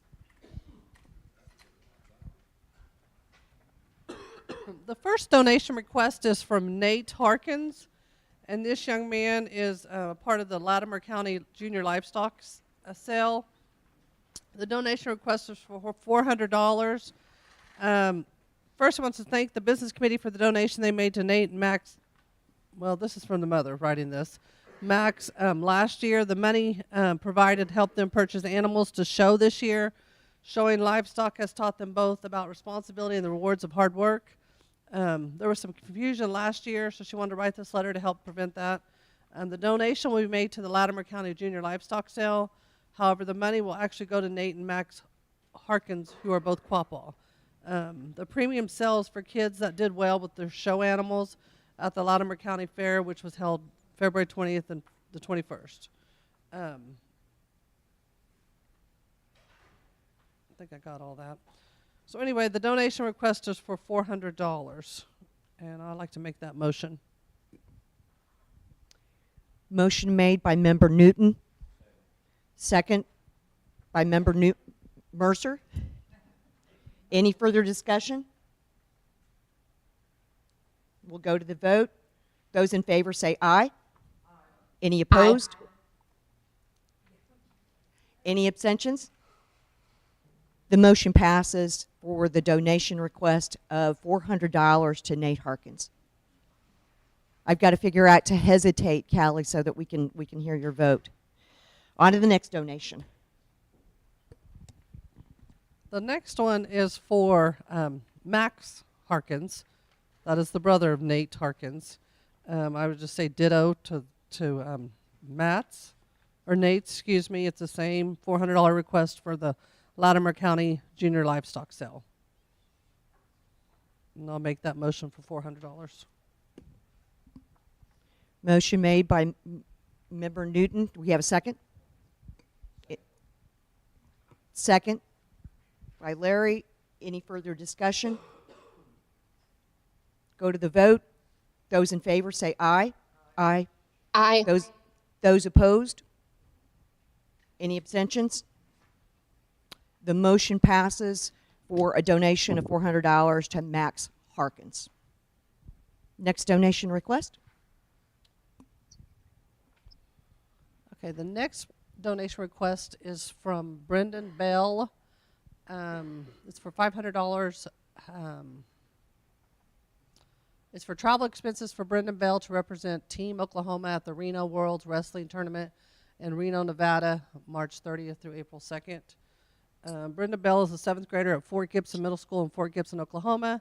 He is part of the junior high middle school wrestling team and Roller Academy of Wrestling out of Bixby, Oklahoma. He has achieved multiple goals he had set for himself this wrestling season. Those included becoming the 2023 6th through 7th grade junior high all-state champion at 130 pounds.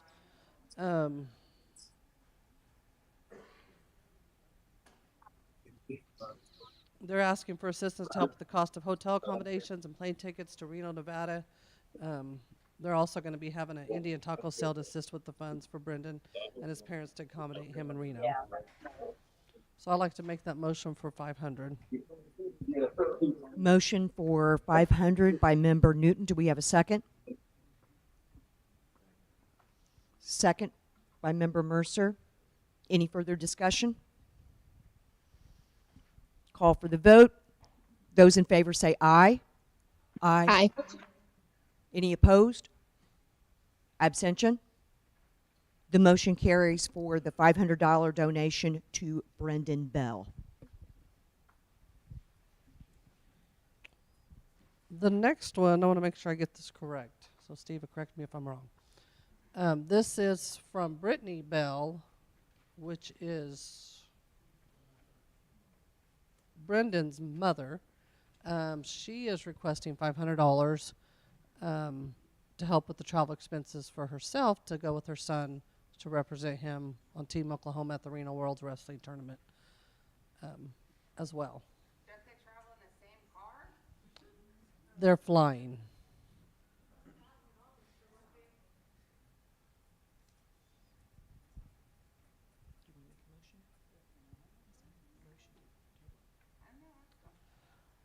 Yeah, I'd like to make a motion to table that.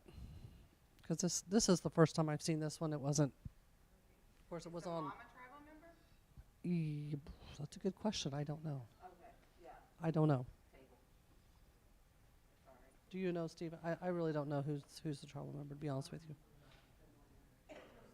Yeah, I'm going to make a motion to table this one.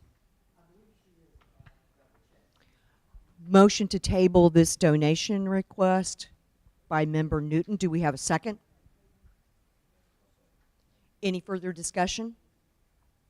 We'll go to the vote. Those in favor of tabling it, say aye. Aye. Those opposed? Any abstention? The motion is tabled. This donation request is from the Ottawa County Fair Board. They are looking for a sponsorship for a swine show and jackpot on May 13th and 14th. They are asking for $500. We have supported them apparently in the past, and they wanted to thank us for our help in the past, and they appreciate everything we can do. Business logo will be hung during the show, announced during the show, and posted on their Facebook page. I'll make a motion to approve. Motion to approve the donation by member Mercer is there for in the amount of $500. Is there a second? Any further discussion?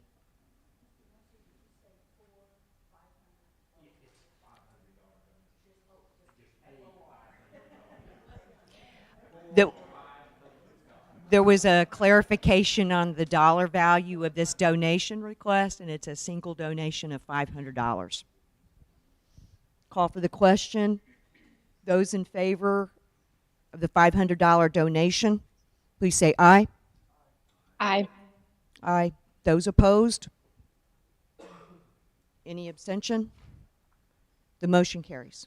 Madam Secretary, can I ask a question? I just need clarification. So, they said that they would display our tribal logo. What is our tribal logo? Or our business logo? I thought we had it sealed.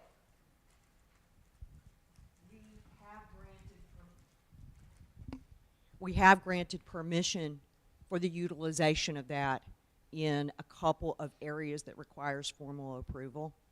When you say it's sealed, I may not be understanding what you're saying. So the question was, isn't our tribal logo sealed and not available? No. Do we Okay. have a tribal seal, or do we have a tribal logo? Got it. Business logo? Like, what, are we a nation, or? I genuinely do not know, because now you're talking about whether is it trademarked, okay? What is the image? How do we control the image? Is it on file with the, whatever the trademark or patent office? I genuinely do not know, and I am happy to follow up on that, because I think it's important. Well, and I know it's petty on my part, but as a Quapaw citizen, we have a seal. And that immediately, that's a Quapaw person. So what is it? Is it our tribal logo, or is it our nation's seal? What is it? And again, I know that's a petty question, but I would just like clarification.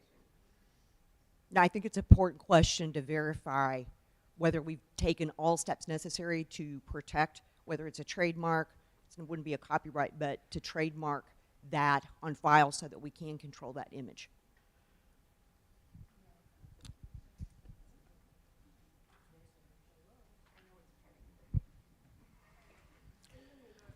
The next donation is from the Miami Baseball Booster Club.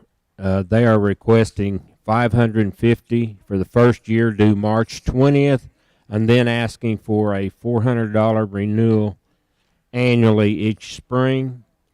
The way that they will represent the tribe is an 8 by 8 foot outfield fence sign in the center field wall at the Joe Pollock Stadium, downtown Miami.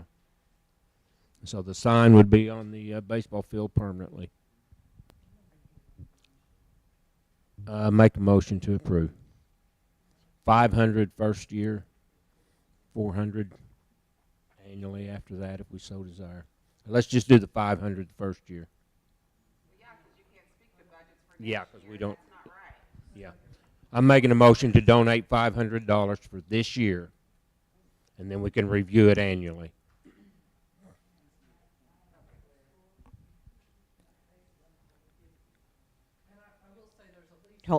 Hold on.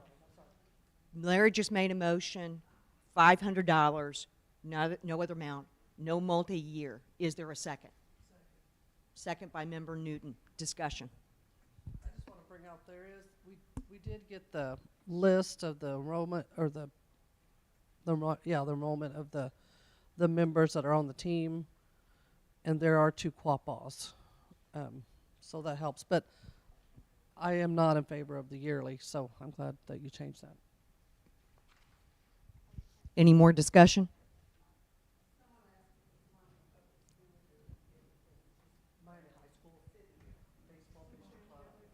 It's the Miami Baseball Booster Club. Are other tribes, do we know if other tribes are contributing? That information is not available to us this morning. So we do not know if there are other local tribes also doing the same thing. I understand every little bit helps, but just out of curiosity. I will check with him and report back that they are approaching. Again, it's petty, but still. Have we looked at our budget? Where do we stand financially?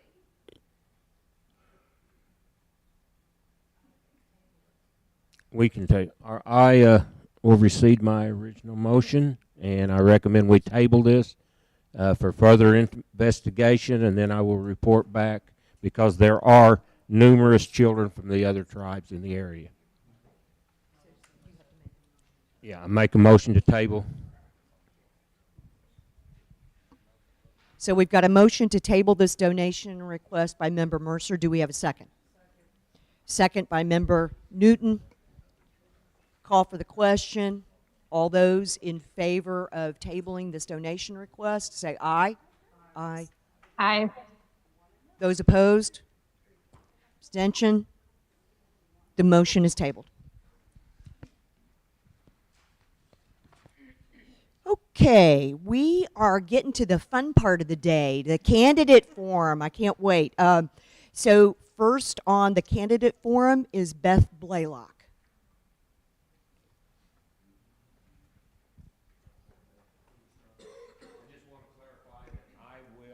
I will get in touch with the individual here this week and get us clarification on the request. No, that's no problem. Thank you.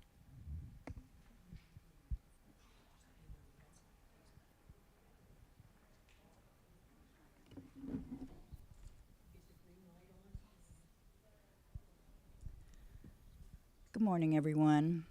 Well, I have missed a lot of candidate forums because we've had them at General Council and people are talking and people are leaving because it was at the end and they're tired.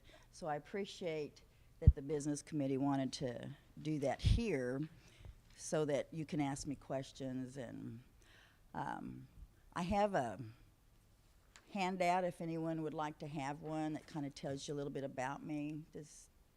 It's also on Facebook. Does anyone need a paper copy? Dixie, would you take one back there to the back, please? Yes. Oh, not in this. Okay, I'm going to put on my teacher voice. Good. Do you have any questions for me? I have in the past been a business committee member, and I have also been the secretary-treasurer in the past. And then I stepped away from our tribal government, and now that I'm retired, I thought maybe this was a time that I could come back and maybe do something for the tribe. And somebody put on Facebook, they wish that an elder would run. I have a hard time thinking of myself as an elder, but I've been told you need to embrace that. You are an elder now. I think of elders as having a different definition than just being old. I think I have some good qualifications to be on the business committee besides the experience of being on there prior. I have a master's in social work from OU. I got my bachelor's degree in sociology from OSU, and of course I went to NEO like many people, but I've worked in a lot of different areas. You may have guessed from my questions for Jacob that mental health and drug and alcohol are kind of a important thing to me because I worked in both of those areas as a therapist. And I am well aware that if any of our tribal members gets a DUI and they have to get an assessment, Ottawa County, Delaware County, Craig County no longer offers assessments. And so our tribal members who are not supposed to be driving are going to have to go to Claremore or to Pryor. And that's a pretty big expense. I think Jacob said it's $150 just for the assessment, and that determines if you need a 10-hour or a 20-hour course. I also think that we have many tribal members who might take advantage of getting counseling services, whether it be for depression or grief or post-traumatic stress or whatever. If you want to get up at 5 o'clock in the morning, apparently they do have therapists available, and I guess you could get up and go and then go to work, but I think that's inconvenient for our tribal members. And I believe that they close at 2 o'clock. They may provide counseling services until 4:30 or 5 whenever the facility closes. But if I need to go when I get off of work, or I think one of my children needs to go, that is not available. And he is correct. We are very short in therapists in our area. However, we do have a qualified contract individual that we did send, I say we, meaning the tribe, the program, to DUI school to get certified. And the day that they got their certification, it was decided to no longer have any DUI schools. And I'm concerned about that, again, because of my background, being a therapist, having worked in that. I don't know what the budget is. I don't know, what they are paying. I do know that we lost several therapists because of pay. I'm really glad to hear that they have upped that pay. The other thing that I'm really interested in is suicide prevention and suicide education. None of us knows when somebody feels like they're going to commit suicide. And I've talked to some tribal members who have lost family to that. They weren't sure where to go, what to do. And so there again, maybe that's in our advertising and getting the word out. Just because it's on our webpage does not mean, do what? Louder? Oh. Oh, I'll get to that. Last but not least, I was told to talk more about me. And having a day or having a week is nice. But who do I call because I'm feeling suicidal because my husband just died and we've been married 50 years And old people don't like to go to counseling anyway, but is there somebody I can call?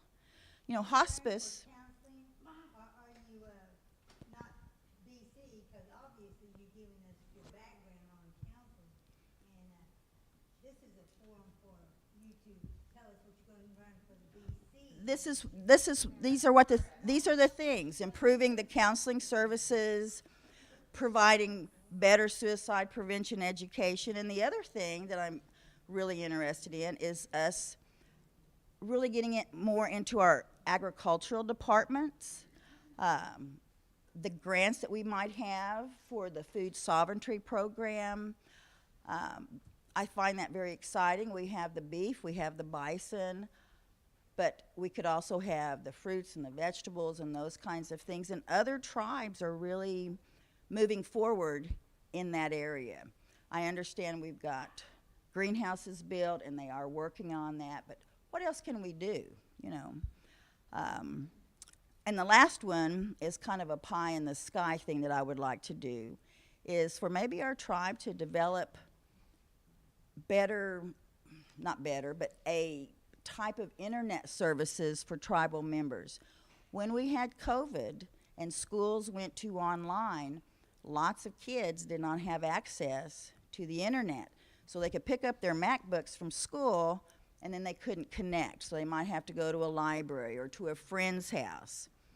I do know that we're in a rural area. We have lots of hills and valleys and signals are hard to get. But is there something that we can do to make it better? I don't know, but I'm interested in trying to do that because we are in a very rural area. I think that would be a great thing for us. Don't know where it would go, but that's kind of that big wish list.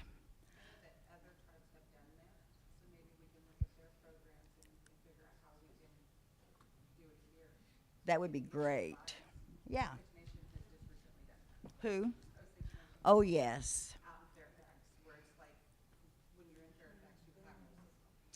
And did you also know that they were hiring people to be trained to work in fiber optics? And then at the end of their training, they would be a certified fiber optic technician. And so that person could go out and get a job. Or the Osages are going to need people. So a lot of those folks will just transition from that training program to a job. But those who may not want to do that, they could go somewhere else. I think that's a pretty awesome thing. And they paid the people that were going to school. Yes, ma'am. We already have a Go-Tech program here, and kids can go to the schools that they want, and we help pay for it. And that's great. How does that help people that live out here by Lincolnville and stuff as far as accessing the internet? I'm just saying, it would be nice if we could find a grant or do something. All they have to do is get a dish to put it in. Huh. But it costs the elders $98 a month to get internet. How many elders can pay $98 a month just for internet? So let's give Beth an opportunity to share details about herself and then open it up for questions. Okay. All right. So I am a quarter Quapaw, 3/8 Kiowa. I have 2 children. Point of order. We're trying to listen. And I come from a family who was very involved in the Quapaw tribe becoming a government. Some of you in here are going to know who Robert Whitebird was, and that is my uncle. And I lived with him and my aunt for several years. And when I would come and be here in the summers, as a teenager, I got to tag along with my uncle to business committee members down at the old longhouse and this and that, and hearing things, learning things. My dad was on the business committee at one point. My uncle George Romick was chairman at one point. My uncle Bob was the first chairman of the business committee. So I come from a lot of people who have done a lot of things with the government. My Aunt Bert, Sonny King, Charm Vallier, Jean Ann Blue, I think, and Odestein McWaters, and there was just lots of folks. And I got to hear them sitting around talking at the house and planning things, and probably should have paid more attention, but, you know, teenagers. And what I learned from them is that our tribe is really, really important. My uncle was very proud to be Quapaw. He was the last pure-blood male. I got a picture of him, and I think there were 4 ladies that were the last purebloods, and we used to tease him about him and his harem. And yes. Ron Berkeybaugh was telling me the other day, he said, I think he wore out like 3 Packers driving back and forth to Washington, D.C., trying to do the work to get us recognized and get the government going at that particular time. So we're talking in the 50s. I've worked as a receptionist for the Quapaw tribe with Barbara and Lloyd, short-lived, summer job. I have been tribal princess. I have been head lady at Quapaw Powwow. I was on the powwow committee for about 3 years. I worked for the tribe as the ICW program director. So I have been involved with the tribe. On my cultural side, I saw something on Facebook, somebody talking about the cultural side, and I've been hearing about that. And I have that too. I mean, since I was born, my uncle would say when a baby was born, are they on the roll? Have you put them on the roll? Didn't make any difference if you were 2 tribes. You were going to be on the Quapaw roll. We need to keep our tribe growing and moving. So I was put on the Quapaw roll at a very young age. My children were put on the roll, their children. It's not a question. You know, sorry you're another tribe, but you're going to be on the Quapaw roll. Started dancing as a young kid. I can remember our camp was next to Pearl's, and I can remember standing on the bench over there and my aunt dressing me and thinking, when is this going to be over, you know? And then once I got dressed and we went down to the arena, and it was like, yay, but the dressing part was, you know, long. It seemed long. Because I lived around here when I was young, spending the summers, Maud and Seal and Dory kind of took me under their wing, and I began to learn how to cook feast for funerals. In the beginning, I was just kind of the helper, you know, the cleaner-upper, the dishwasher, the trash collector. And as I continued to work with them over different funerals and so forth, I got to learn to set table.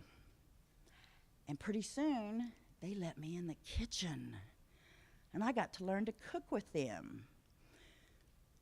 I remember when we went over to Arkansas when they had the robes, and Ardina was there, and you know, it was a lot of fun. And those ladies cracked me up. They were so funny, but they were very kind to me to teach me and to bring me along and not just say, oh, you want to be a cook? Yeah, there's a kitchen, go make this. They taught me the way they wanted me to know. That's the way I do it. Right or wrong or indifferent, that's just the way I learned.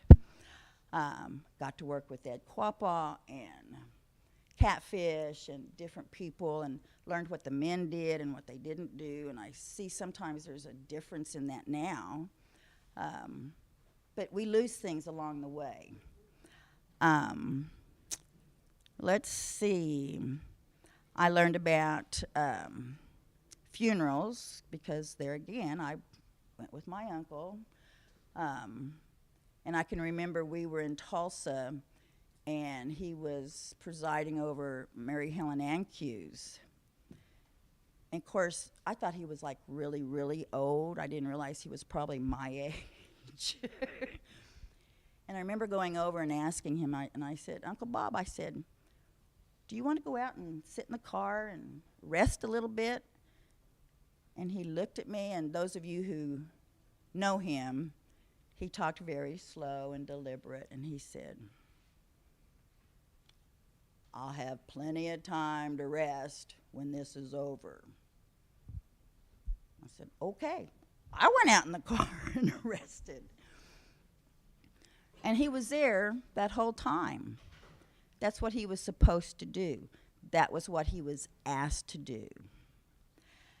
And I appreciated learning those kinds of things. And then on the last day that morning, he got up and he left. And I don't know where he went, but he went and got a staff, unless he brought it with him from here, for Mary Helen. I can remember playing Indian football, foot races over at Supernaz, bet foot races, getting up at the lovely crack of dawn to go turkey dance. Russ, you remember that? Yeah. We don't see those kinds of things now. Again, we lose things along the way. So I come from a cultural background. One of the questions that was in the election committee wanted us to answer was, what does it mean to you to be Quapaw? And I looked at that question and I thought, I'm not sure how to answer that. I am Quapaw. It's my life. It's who I am. It's my identity. Yes, I know some about my other side, on the Kiowa side, but I didn't get the opportunity to learn and live there and learn all the day-to-day kinds of things. Cooking. I have made shuck bread and bean bread and gone out and picked those way back, the grapes we used to use to make grape dumplings. I was really glad when we got to go to grape juice. Not helping her, she made me do it. Pounding corn to make pecan butter. And I don't know, I mean, now they use a processor. And when I've been asked to make it, and somebody said, why don't you just put it in the processor?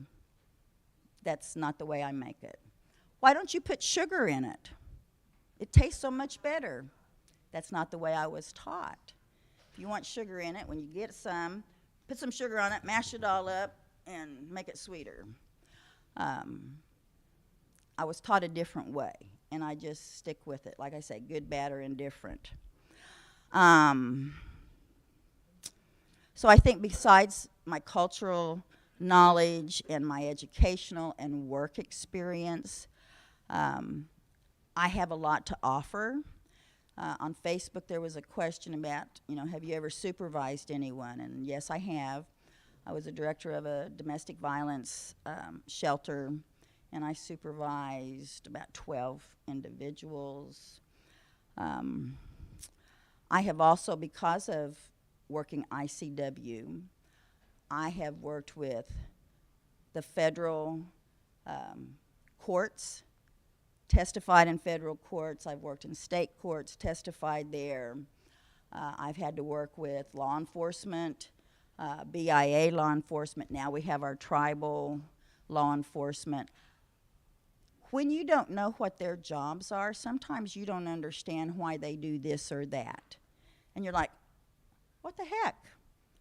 But working with them, state does this, child welfare does this, law enforcement does this, your ICW worker does this, your state worker does this. And when ICW came about, boy, we had to do a lot of educating to our DHS people because they wanted to put tribal kids in non-native homes. And those things are important.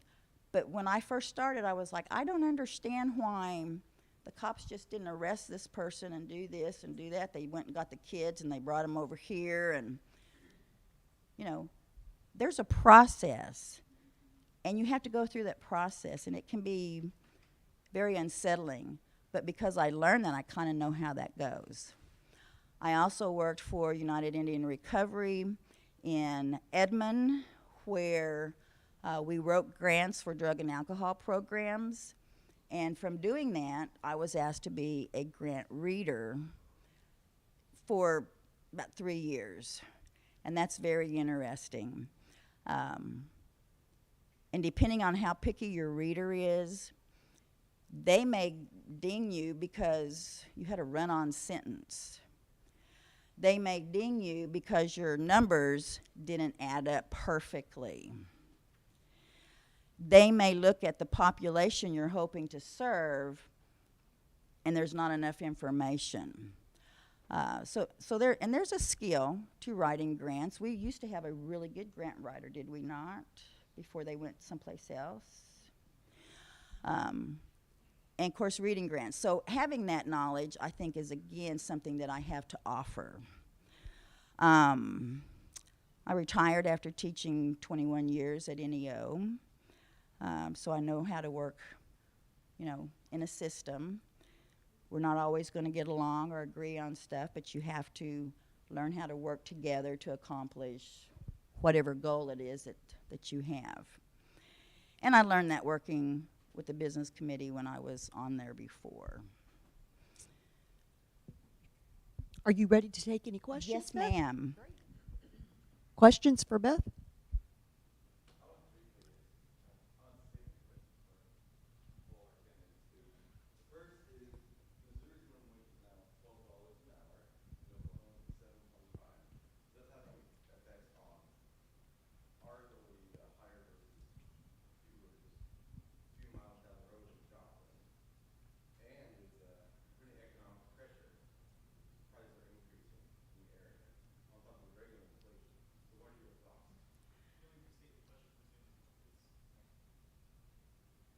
You want me to repeat it? Yes, please. I didn't hear all of it.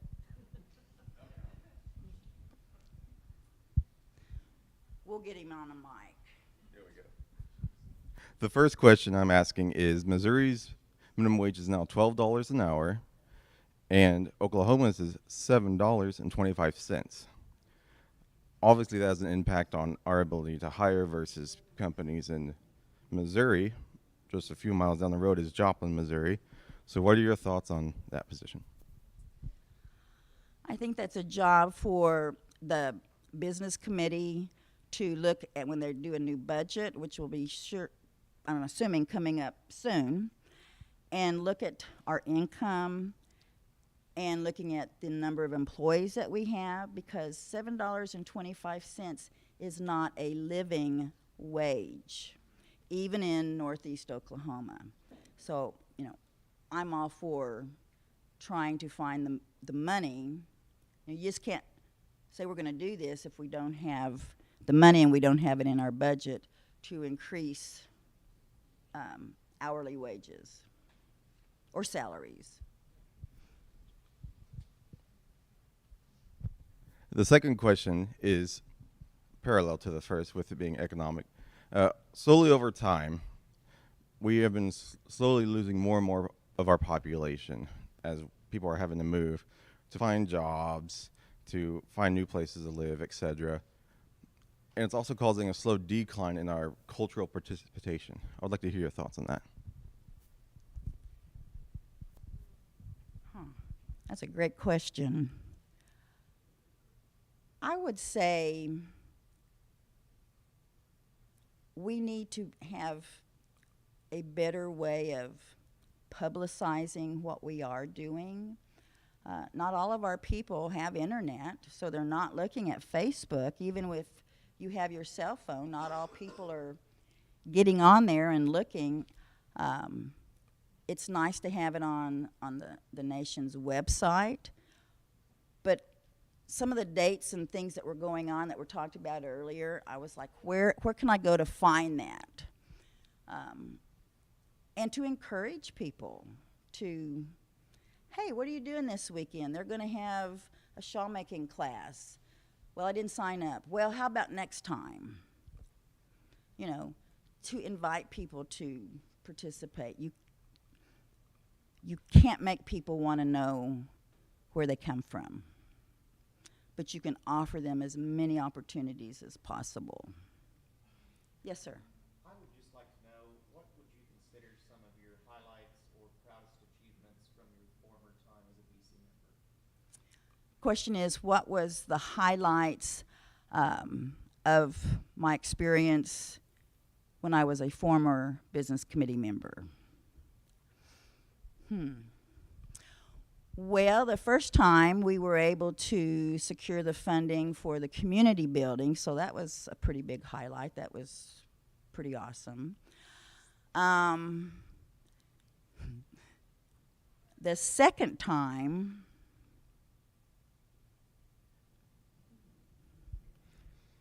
I think I was taught that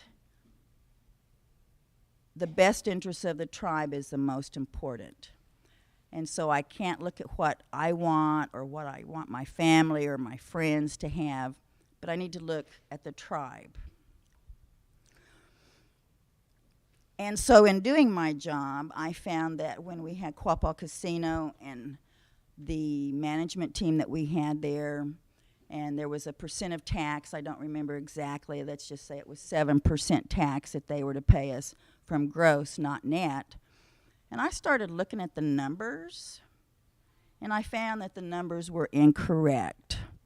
And they were bringing us the CEO or whatever, general manager, he was bringing us checks. Ooh, $76,000. Wow, you know, we're making money now.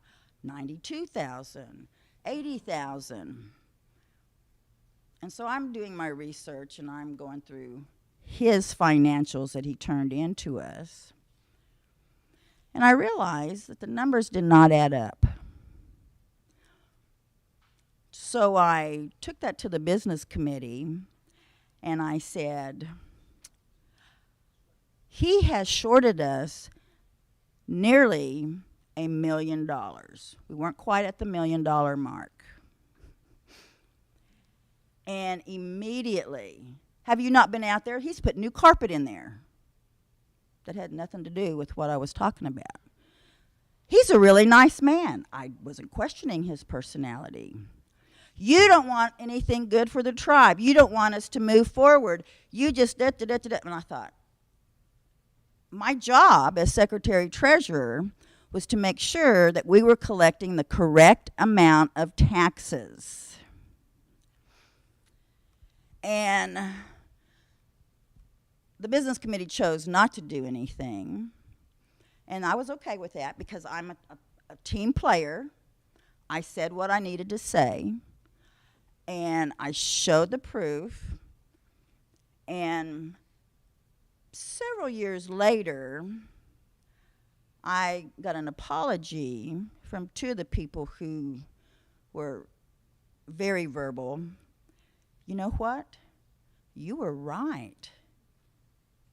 And then we got into a lawsuit with him and found out that from the time I had identified that issue until then, we were in the millions. I kind of, even though I took a pretty hard knock, I count that as an achievement because my job was to look out for the best interests of the tribe, and that's what I did. And I stood my ground. But seeing us progress from the first time to the second time, that was very exciting to see all that growth. And then just being able to be a part of a lot of the changes.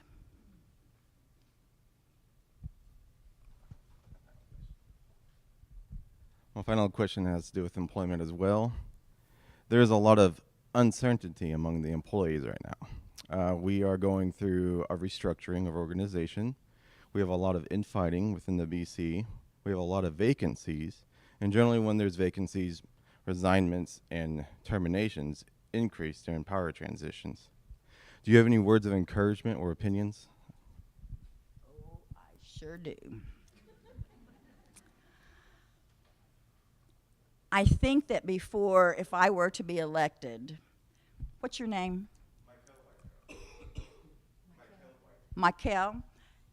And I don't know what department you work in, but let's say I get elected and I'm walking around and I look at your badge and I say, so what do you do here? And you are?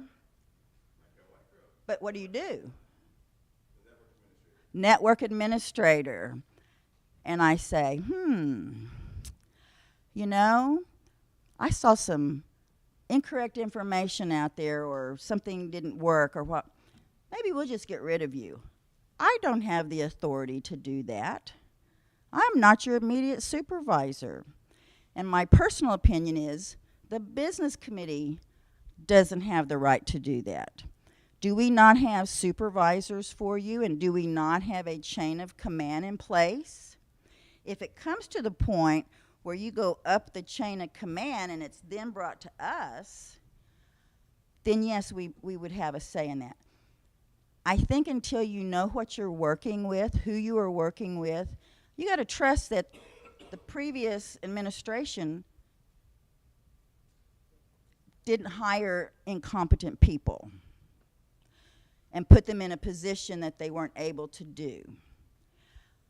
And if that were to occur, maybe they're not competent in this, but they would be competent over here, and we can move them. Or why are they incompetent? Did they not get training? You know, I think you have to look at that, but I certainly am against doing a clean slate kind of thing just because. I don't think that is fair to our people, and I think it sends a very negative opinion out there, creates a hostile work environment. People are uncertain, and boy, they're starting to look for a better paying job. Does that answer your question? I know we've got two other candidates, so if you have any closing comments, Beth? I'd appreciate your vote on the 15th of April. Thank you so much. Linda Davis?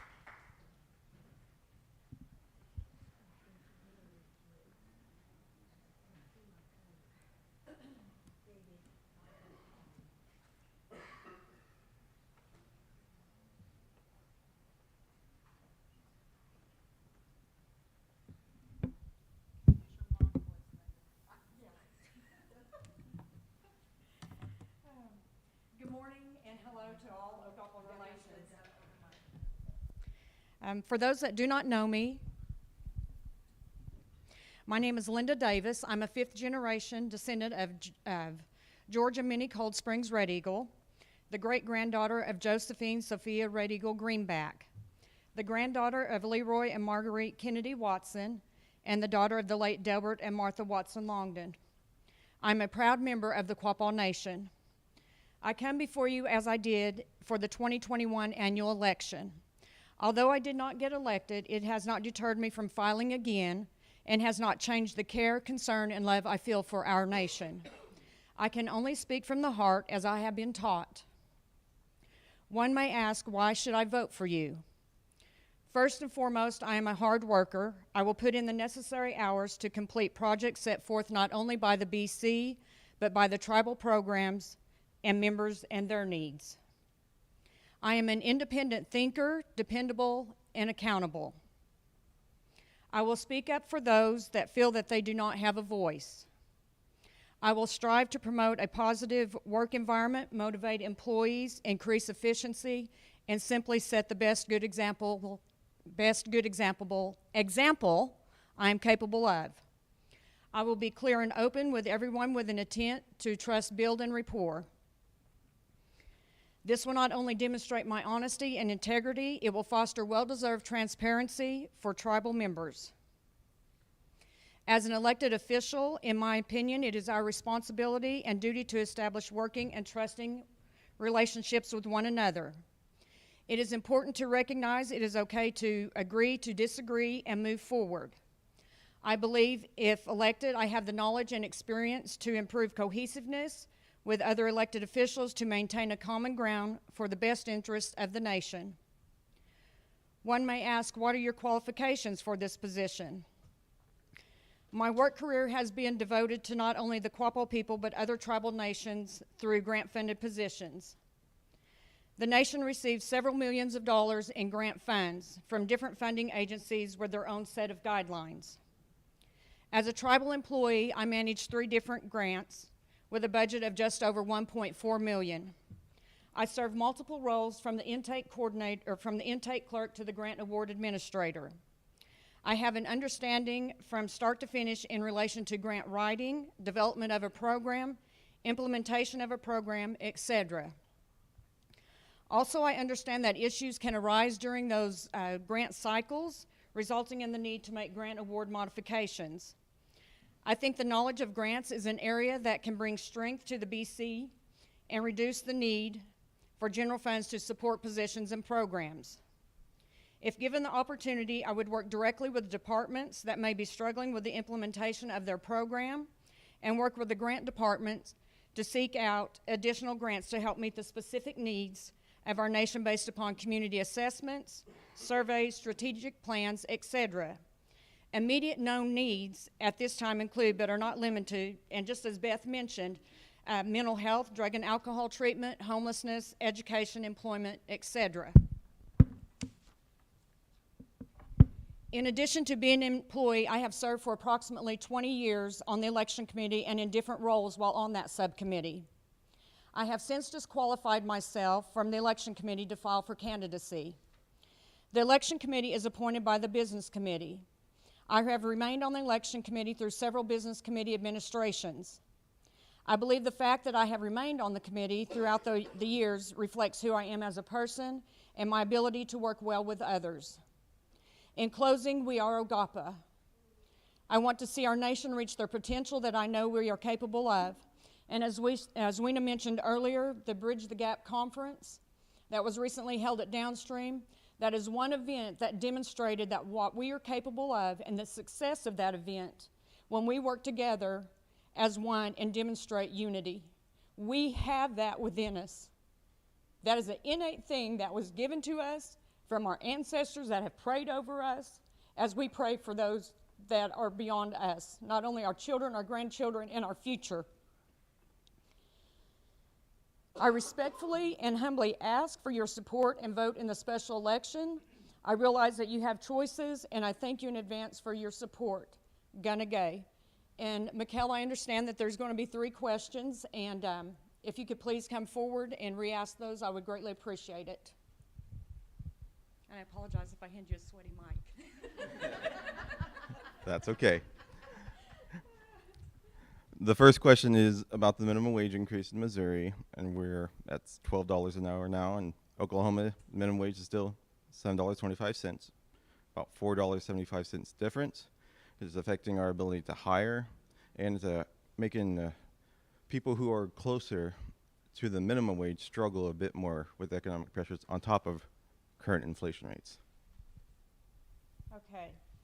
I feel that efforts should be made to increase those salaries, review, once again, job descriptions, positions, and what those duties entail to bring a better economic level to be, I mean, it's difficult. We're this close to Missouri. We're this close to Kansas. We are right on the border. So, yes, it is not uncommon also for people in Miami to commute to Tulsa for jobs, to Northwest Arkansas.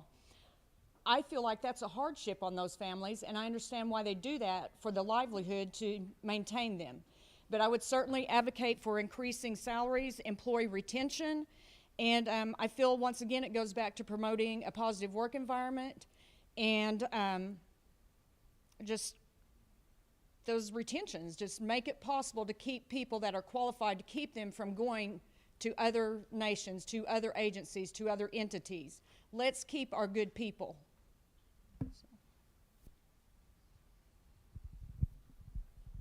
All right, and the second question has to deal with our declining population and participation in this area, mainly around our cultural participation and our ability to hire Quapaw members here, as we are being pressured to move to other locations for better jobs and family and other things. Thank you. One of the things that I would promote definitely would be to expand diversity beyond our gaming. I feel that we need to have something for our people to come home to, whether it be agriculture, whether it be the cultural events, employment opportunities, tribal government opportunities. Once again, what is it that we can bring them home to? And I think that we can accomplish that by using surveys, needs assessments, those strategic plans, once again, to bring our people home. And the final question was on our current employees and their uncertainty on their future employment with the current situation going on and several factors involving the BC. I will agree there's several factors. Once again, I feel like we should have open door policies. There should not ever be any time when a tribal member or even a tribal employee that is not a tribal member, every person should have that right to use their voice. There should not be a fear of retaliation. We're well aware there's fear of retaliation, and that's part of why some of the times I have spoke on behalf of those and will continue to speak on behalf of employees, because I will not be led by fear. And I understand that it's not that these other individuals are necessarily led by fear, but once again, it's that fear of impacting their livelihood. So I think as a nation, that's something that we need to work harder on leadership skills, work harder on supervisory management skills, once again, to keep that fear down. There should not be any reason why I can't come to you, Mikkel, and say, well, and I feel like you and I do have a good working relationship, but there should not be any reason why I could not come to you, Mikkel, and say, hey, you know, I recognize you stated this, can we discuss it? It's okay to disagree and agree to it again and move forward. But to have to hold back your thoughts because you are fearful of what could happen to you, that's not right. That I do not support that at all, and I feel it's shameful. I'm going to personally step out here and say it is shameful to know that we have employees in situations where we cannot speak because of fear of retaliation. So, is that okay? Are there other questions for Linda? I'll ask a question real quick. What areas would you say are your highest aspirations? I feel with Beth speaking previously, hers was probably clearly the most mental health and areas like that. What would you consider your areas for improvement most important to you? I agree with that. Mental health is an issue that we see. I serve as the, I'll tell you, I'm employed in the Family Services Program, which I work with victims of domestic violence, stalking, sexual assault, human trafficking, and teen dating violence. I'm trying to think, did I get them all out there? What I witness is trauma, childhood trauma that has not often been dealt with, that has led to the next generation of trauma again. So I would advocate for preventive programs that help to heal those wounds and help prevent that third, fourth generational cycle of dysfunction. Every family has dysfunction to a certain level, but there are certainly families with higher levels of dysfunction, and I'm not judging, I'm not casting anything at all. But I'm just saying that that would be an area that I feel like we need to strongly work on, is to help break those generational curses and help us to move forward. Some of the reasons some people have left this area is simply because of having to break those ties from here in order to be successful in society, to break those drug and alcohol addictions, to break those curses. And so I would strongly advocate for that. Does that answer anything else? Okay. Any other questions for Linda?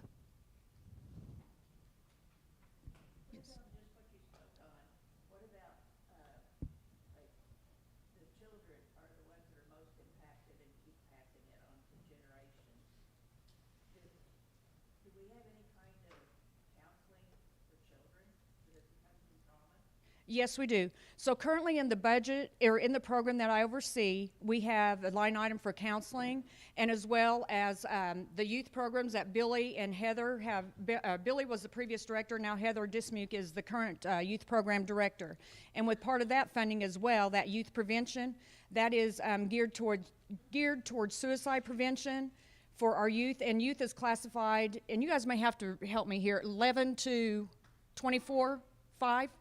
Okay, so ages 5 to 24. So it has dropped down, because years ago at one time it was from ages 11 to 24. So again, recognizing across the board the need for that earlier intervention. So the threshold of age has lowered now down to 5 years, and I'm grateful for that. But yes, we do have some amazing programs that Beth mentioned, or that Weena mentioned, as far as like drumming, the shawl classes. Just so many things that help to reintegrate them into their culture. There's a difference between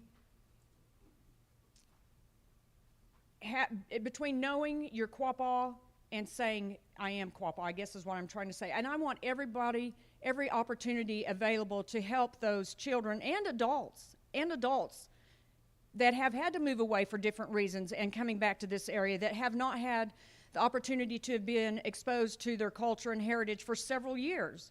I'm going to be the first to admit, I traveled with my grandfather a lot and my grandparents when I was a little girl. I, was able to go and do and see things that I'm so grateful for. But then as my grandfather's age declined, I did not have all the opportunities that were once presented to me. The one thing that I can say is I hold near and dear to my heart that powwow grounds, that Alex Beaver ground down there is near and dear to me.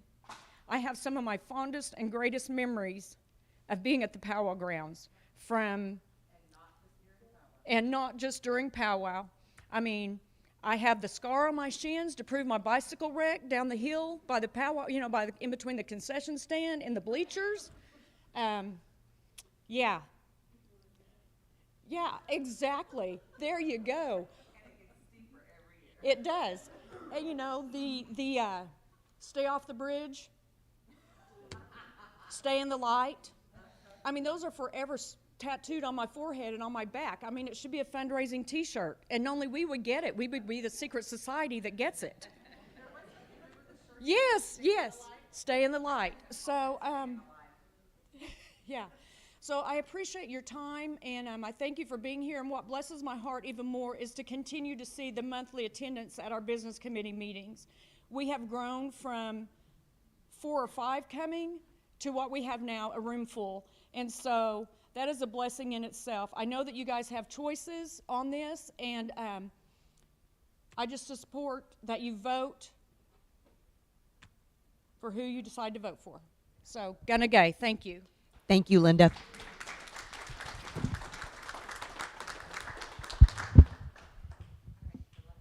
Abigail Logan.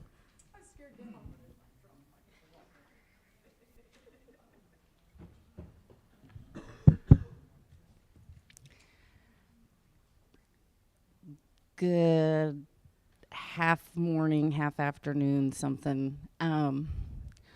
My name is Abigail.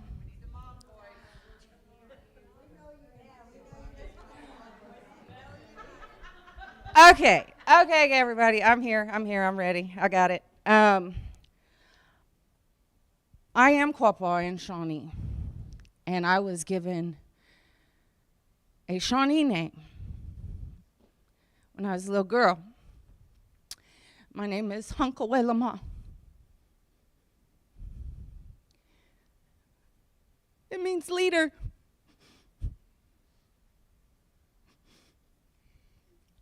All my life, I've been a hard-headed, very strong person. It's in my genes. If you've met my mother, you know that.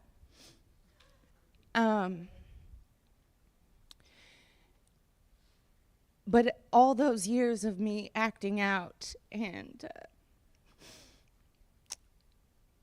learning who I am as a person I've always been put in situations where I am a servant to others. 26 years, I get to say that. I've been in customer service. But on top of that, my mama lost her mom. She was a full-blooded Shawnee woman. My grandma Hotch.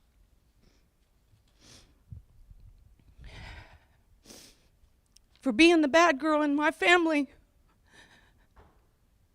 I was given the biggest blessing.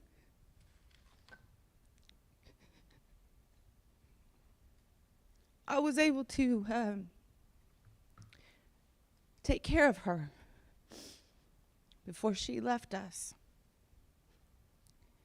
And what I mean is I bathed my grandma. I bathed her. Very personal thing for my grandma. And this week has been really hard on my family, especially me, because I had no idea I was actually going to get up here and talk.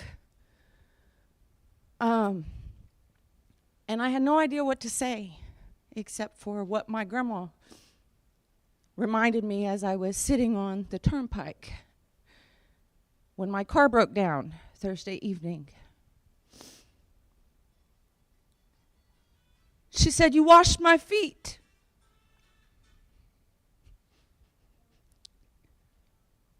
I washed my grandma's feet because she walked on them for 88 years. She has 7 Quapaw children, Quapaw and Shawnee children. And my mother's the oldest.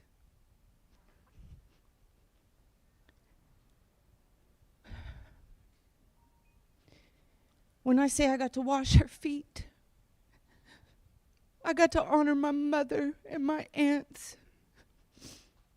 I got to honor my uncles and my other cousins. I got to honor them. I could sit up here all day. Unfortunately, I do need to go to work.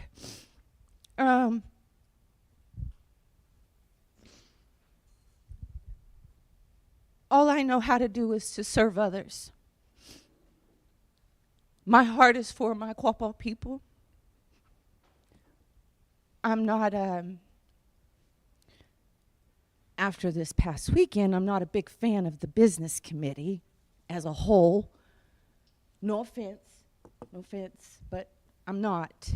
I am for the faces and the hearts of this nation.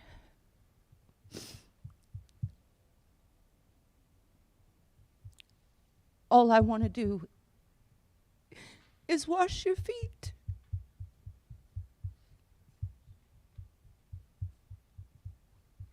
Seems strange, huh? Hear somebody say that? They just want to wash your feet. Because I get it. We all have our own personal struggles. We all have our own personal hurts and anger with one another, even with our whole families.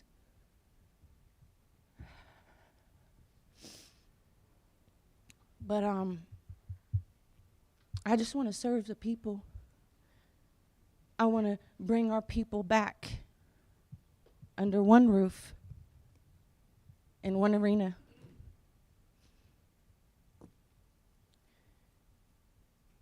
And whether it gets ugly or laughter and tears and all of the above, all I want to do is serve my people. To be a voice, to be an encouragement, an uplifter, and most importantly, I want to fight for every single one of you. Because that's all my mama taught me to be, as a fighter.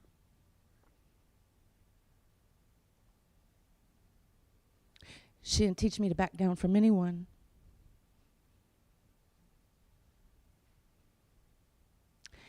And after a friend of mine's passing this week. Her own family struggles reminded me of something. Sometimes our mamas fight with us because that's all they got left of control over the strong people that they raised. That little bit of fight, that's all they've got control over left. And they hang on to it because they didn't realize that they raised such strong women. But they do.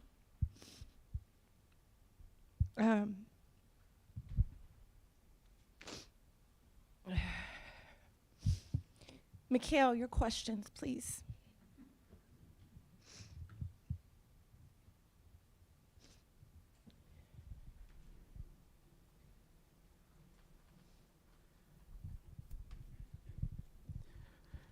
All right.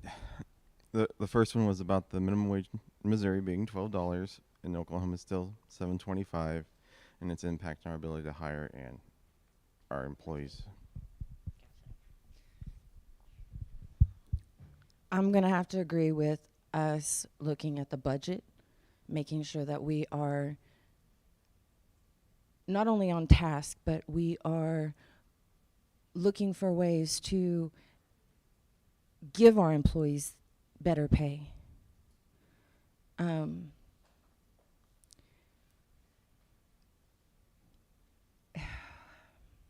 We all have to survive, right? We all have to live, and it takes money to do that in this life. I'm always in supporting of our people being taken care of. That goes for our employees. And I truly, truly would always be in supportive of keeping our employees versus seeing them go elsewhere. We've built loyalty with them. We've built relationships with them, and why do we have to see them go somewhere else? Why do we have to train new people? Why are we having to go through that? But most importantly, if we want more tribal employees, actual Quapaws working for us, then we probably should stop picking sides. That's my biggest thing. We're one people, we shouldn't be picking sides. And the next one? The next one is about how a lot of our people are being pressured to leave economically and culturally, and how it's impacting our culture and our local membership. Well, my biggest thing is show up. That's what I always tell everybody. I encourage everyone to show up. But I have been trying to get some of our business committee to understand that we can pay for entertainment, we can pay for a massage chair, but we can't pay to bring our people home. I don't know, I'd rather bring our people home than pay for Northern Cree. No offense to Northern Cree, but I'd have rather seen all our people at the 150th powwow. And whether they got along or there was fists blown or screaming matches, I would have rather seen our people united at one time.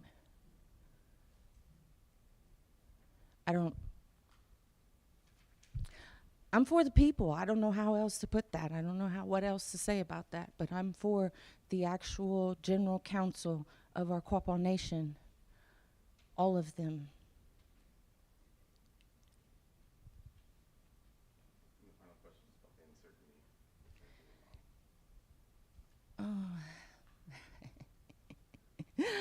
Oh, I have worked for Quapaw Nation before, and I've experienced firsthand where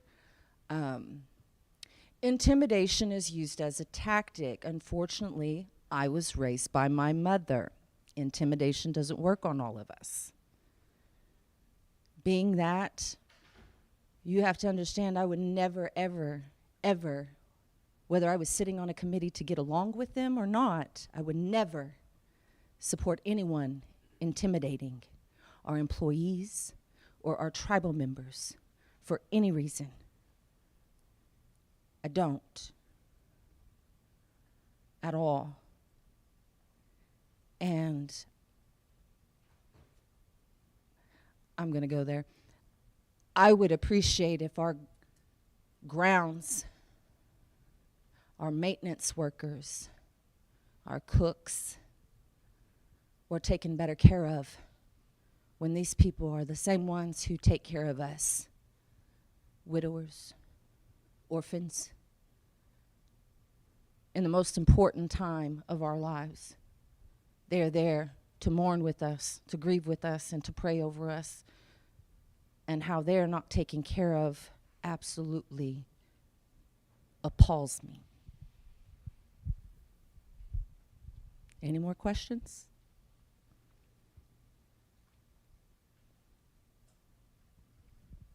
Thank you, Abby.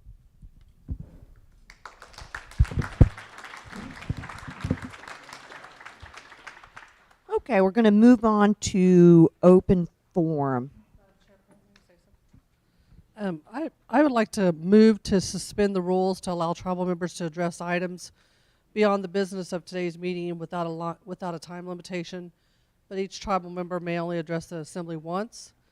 This will require a second, not debatable, cannot be amended, and it requires 2/3 to pass equals 4, and if it fails, may not be reconsidered. So Member Newton made a motion to suspend some of the open forum rules. Is there a second? Callie, are you still on the line?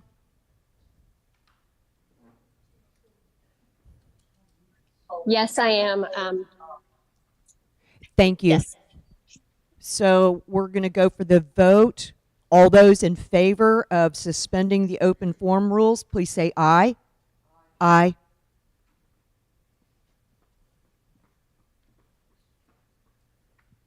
Vice Chair? There's an aye. There's an aye. Thank you. All those opposed? Abstain? The motion passes. So the open forum rules have at least been partially suspended so that there is no time limit. The topic does not have to pertain to the agenda or require the pre-done form, but can only address the assembly once. We do have a few people that had already submitted their forms requesting to speak, so we're going to go in that order. First is Amy Kvistad.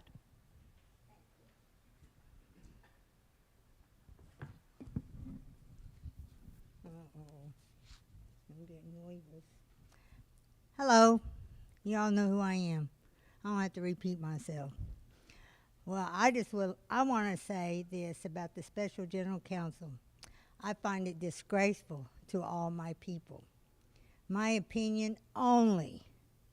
I felt we were already fooled by Joseph Byrd trying to kick Kelly out while he's demonstrating candidacy for the Cherokee Nation, shaming us as a people. As I said before, we need real leadership for our people. We've had the same families in running the same game. It's time for new faces. Those who ran before want to return, don't need to be voted back in. I, for one, am willing to run. To tell the truth, explain policies and resolutions. The laws that were made were never explained, just passed. People are not going to like people, but if we could put new people in, betterment for my O-Guah-Pos people. We need strong leadership. Lies are still vivid. Callie lied, admitted to falsifying documents, and was voted back in.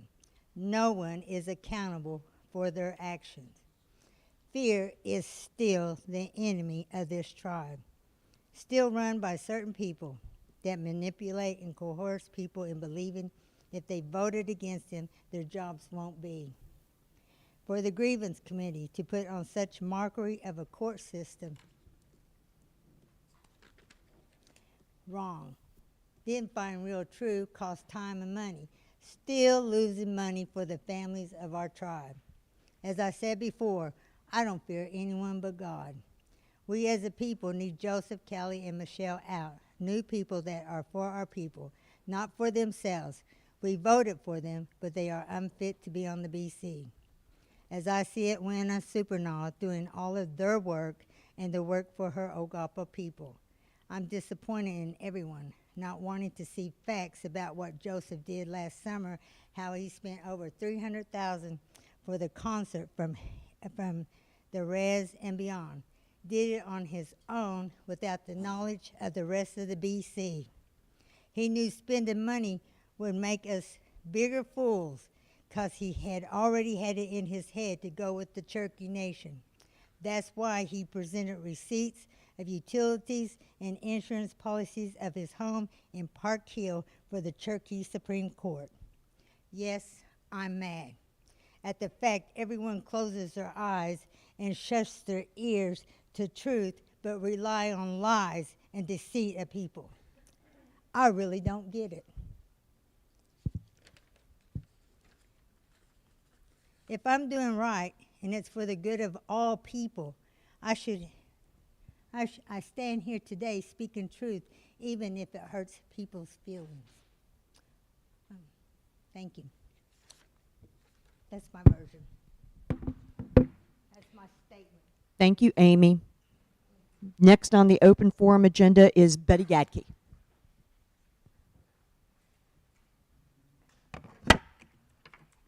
everybody. I was really coming here today to try and, thank you, Virginia. I really was coming here today to try and just appeal to everybody and change, the mood that we're in. And one of the things that I am really behind on is some pottery that I have here today to present to basically 11 people, and it looks like pretty much Michelle's the only one here to actually give something to, although I still do intend to make sure that everybody gets a piece of this pottery. This pottery was really special to me. 2 years ago, I was invited to go up to Evansville, Indiana, to Angel Mound, and we repatriated over 200 bones and artifacts back to the grave that, in my opinion, was way overdue, and it was just such a humbling experience. Good Lord. Everybody's so emotional, I can't help it myself. But we went up and we repatriated 200 bones and artifacts. And we didn't give permission to take pictures or do the drone above, it was that special. And one of the things that I was gifted during that time was a bucket of clay. You wouldn't think that that would make me so happy, but it came out of this mass grave.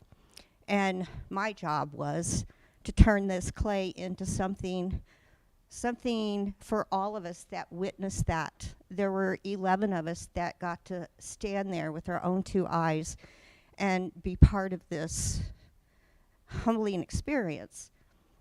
Well, I took the clay home.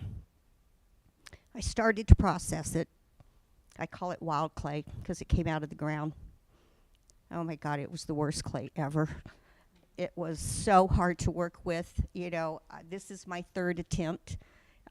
So they're in one piece. So with that being said, everybody that was part of that, which was our business committee,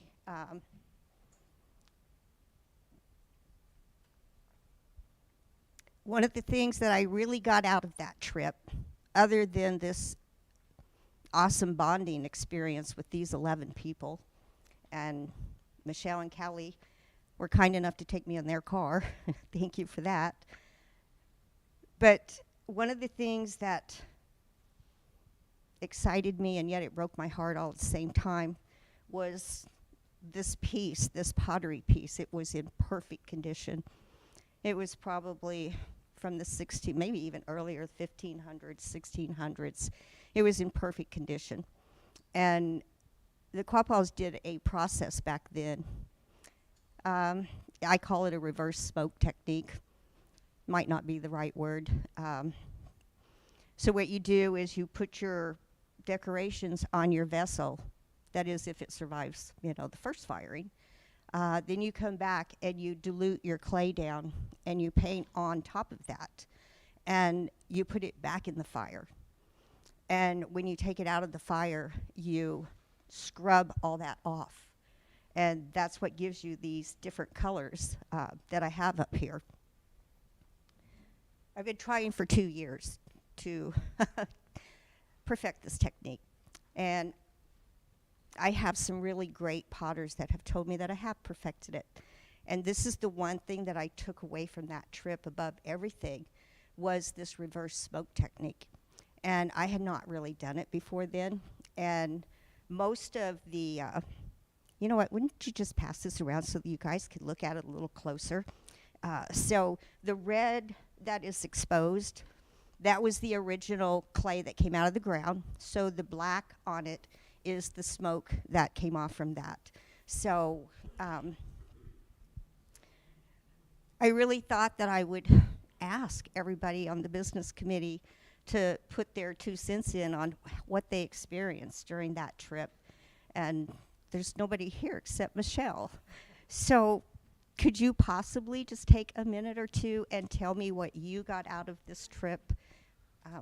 This was definitely a trip for me that I hope to never forget. And like Betty said, I think the hardest thing was that we weren't able to take photos or do aerials, but it's embedded in our hearts and our minds. And so I thank you, because I know when you received that pottery, you said what you wanted to do with it, and I know what a challenge it's been. And this is a really challenge for me, and I'm the first one to get to pick. So I'm like, I've been sitting here trying to pay attention, but I keep thinking, eeny, meeny, miny, mo, because I love them all. And to witness that, it was very sentimental for me to know that many of our quapaws have been sitting on shelves for years. For one, that they were dug up, but then to witness them to be reburied. It was definitely something that I'm pretty sure I will never forget. To witness that big of a grave and to stand over there for that length of time and watch the archaeologists and the different folks rebury those individuals' remains, from babies to adults. And also the amazing thing to me was how many pieces of pottery, whatever they were buried with, and some had dog bones. Their pet was buried with them as well. But to witness how many pieces of pottery actually survived all those years buried, and to be reburied again with their owner. And so it really just, for me, it just brings up lots of wondering, you know, about those people's lives and the lives that they lived. But thank you for doing this. It was a trip to remember and a trip to cherish. And I'm very thankful that I had the privilege of going. Thank you, Michelle. You know, my plan was to bring these last year, and because everything for me, you know, I don't really have anybody to teach me how to do this pottery. And so there's been a lot of trial and error, and like emphasis on the error part of it, because this is my 3rd attempt. But they came out in one piece, so I feel like I have finally reached it. And God made me take this long for a reason. You know, I really thought that this was going to be something that bonded all of us together for a lifetime. And so many things have happened in the last 2 years, and you know, I'm just here to say that, you know, I love all of our people. It's just a blessing to even be able to try and bring this art back. You know, we lost it, and well, you know, we didn't completely lose it, because I know Cuggy has made pottery. So, You know, had I realized that, I would have come to you first, Cuggy, for instruction, actually. So I just want to say to everybody that this pottery was made out of complete love. I'm humbled to even be able to do it. And all of these pieces, the red ones, go to everybody that was on that trip with us. So I guess I would start by, okay, we have some that are not made out of that particular clay. And I do want to gift this to you. And of course, I didn't forget your turtle, so I want to gift that to you, Larry. And just so you know, this is a symbol that was prevalent up there. And so I'm going to be doing a lot more of this particular symbol, but I thought you would enjoy that. Is it okay for me to take a minute? And there's a couple people here that deserve a piece of this that was there. Johnny Rogers, would you come up and take a piece? Yeah, oh, I'm sorry, yes. By all means, I am so sorry. I actually had Michelle in mind when I made this particular vessel, and voila, she went right for it. So just pick something red off the table, because the white doesn't have the angel mound clay. Awesome. Thank you. Is there anybody else in this room that was on that? Oh, Lloyd, there you are. Please come up, Lloyd. And yes, Michelle. Sorry, Lloyd, she beat you. She took the buffalo. Just whatever's red and black. And there's one floating around if you want that one. So. No, you can't have the white. It's not angel mound. Shame on you. Okay. Thank you. I just had to tease you. Huh? I just had to tease you. Oh, yeah, you've got that in you. Is that it for who was up there?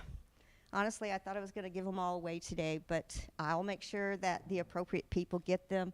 Again, thank you for giving me the opportunity to go and even have this clay. And just thank you all. Love you all. Beautiful. Thank you, Betty.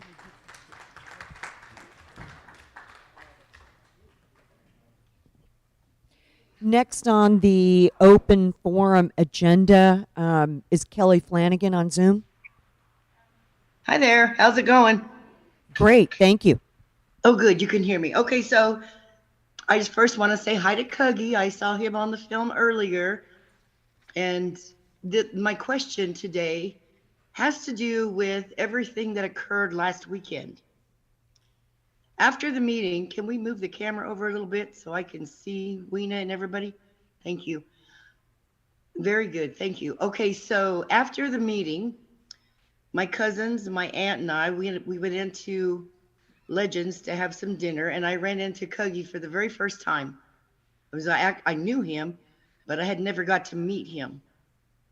So during our conversation, which was, there's a lot of activity going along, and there's, machines going off and whatnot, but he and I got to talk, and I asked him at that point about this confidentiality thing that the grievance committee had going on.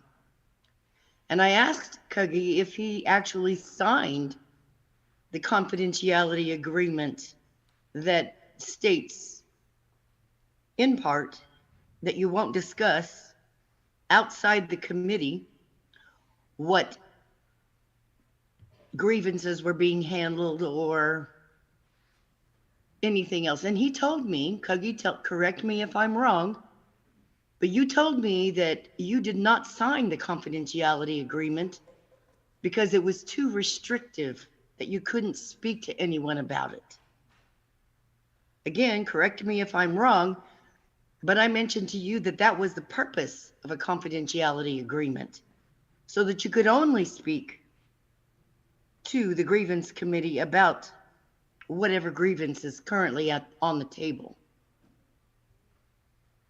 So I want to know from the business committee, is this going to be a standing procedure where a grievance committee member can decide to not sign the confidentiality agreement? Because at the beginning of last week's meeting, the spokesperson for, I think it was Miss Rollins, said that everyone was supposed to go into this with an open heart and an open mind, which, since Kogi took sides, I don't feel that his heart was open or his mind was open. And then once I asked him about that, he simply told me it was too restrictive. So is this going to be common practice where grievance committee members can opt in or opt out of signing the confidentiality agreement? Kelly, it may be, it's Weena, it may be something that I'm not aware of. I was actually unaware that a confidentiality agreement is required to be signed by anybody on the grievance committee. Well, and that's perhaps what you know differently. I just wasn't aware of that. Nope. I don't know any different than you. You're obviously higher up than me. I asked him if there was and if he signed it, and he said, no, he didn't sign anything. So I assumed then, perhaps, as of you and me, when you assume that there was a confidentiality agreement, which I kind of would have thought there would be if you're speaking about other people's personal business. You wouldn't want that to be spread all across Facebook and everything else. All I can say is, if I just hearken back to the current descriptions that we have available to us around the grievance committee in the governing resolution, there's no reference to a confidentiality agreement. And further, and this, maybe these are things that we need to consider changing going forward. I know I have never signed a confidentiality agreement once I took my oath of office. Now, anybody who is an officer, appointed, or employee is bound by that 2005 ethics, and I think it's ethics and conflict of interest policy that does talk about some of those concepts. But I can personally attest to the fact that I've never signed anything, although, would respect confidentiality is of utmost importance. Is there anybody else on the business committee that might have further insight they'd like to share? Well, it just seemed kind of odd to me that if you're on the grievance committee and you're dealing with people's personal information, that there wouldn't be a confidentiality of some sort, that you're not going to just randomly go onto Facebook and state openly to the world, well, I didn't agree to what the other two wanted, so yeah. And then he told me specifically that he didn't want to sign anything because it was too restrictive.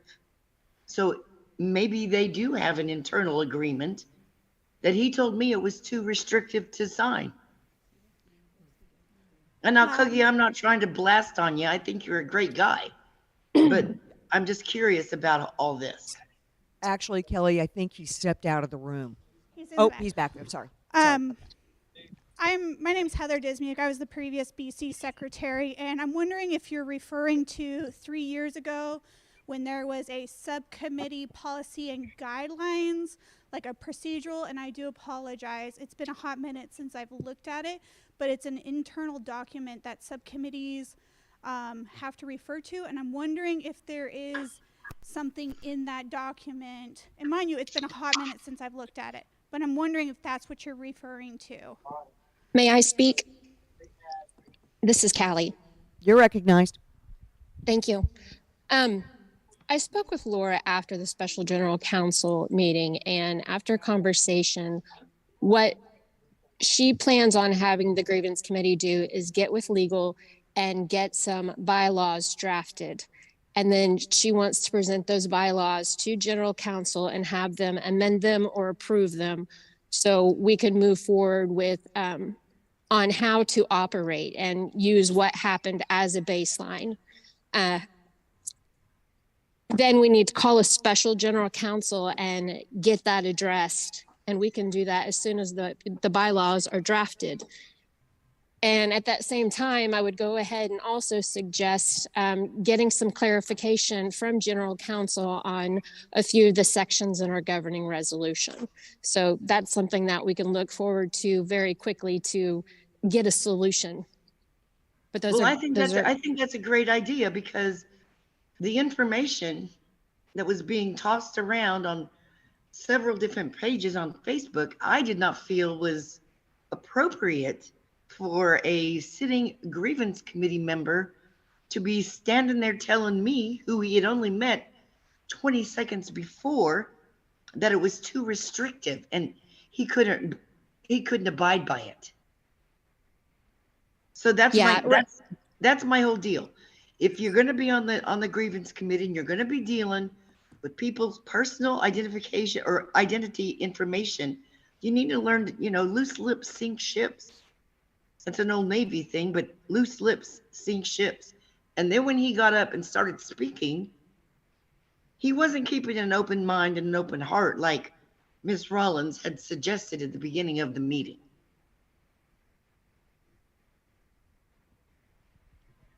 Thank you, Kelly. We'll move on. I see Barbara. Thank you for listening. Thank you for listening. I appreciate it. You guys have a great day. Thank you. Barbara Kaiser Collier.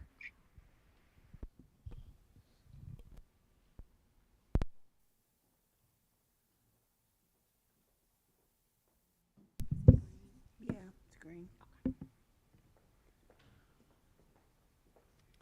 Good afternoon. It saddens me to be standing here today.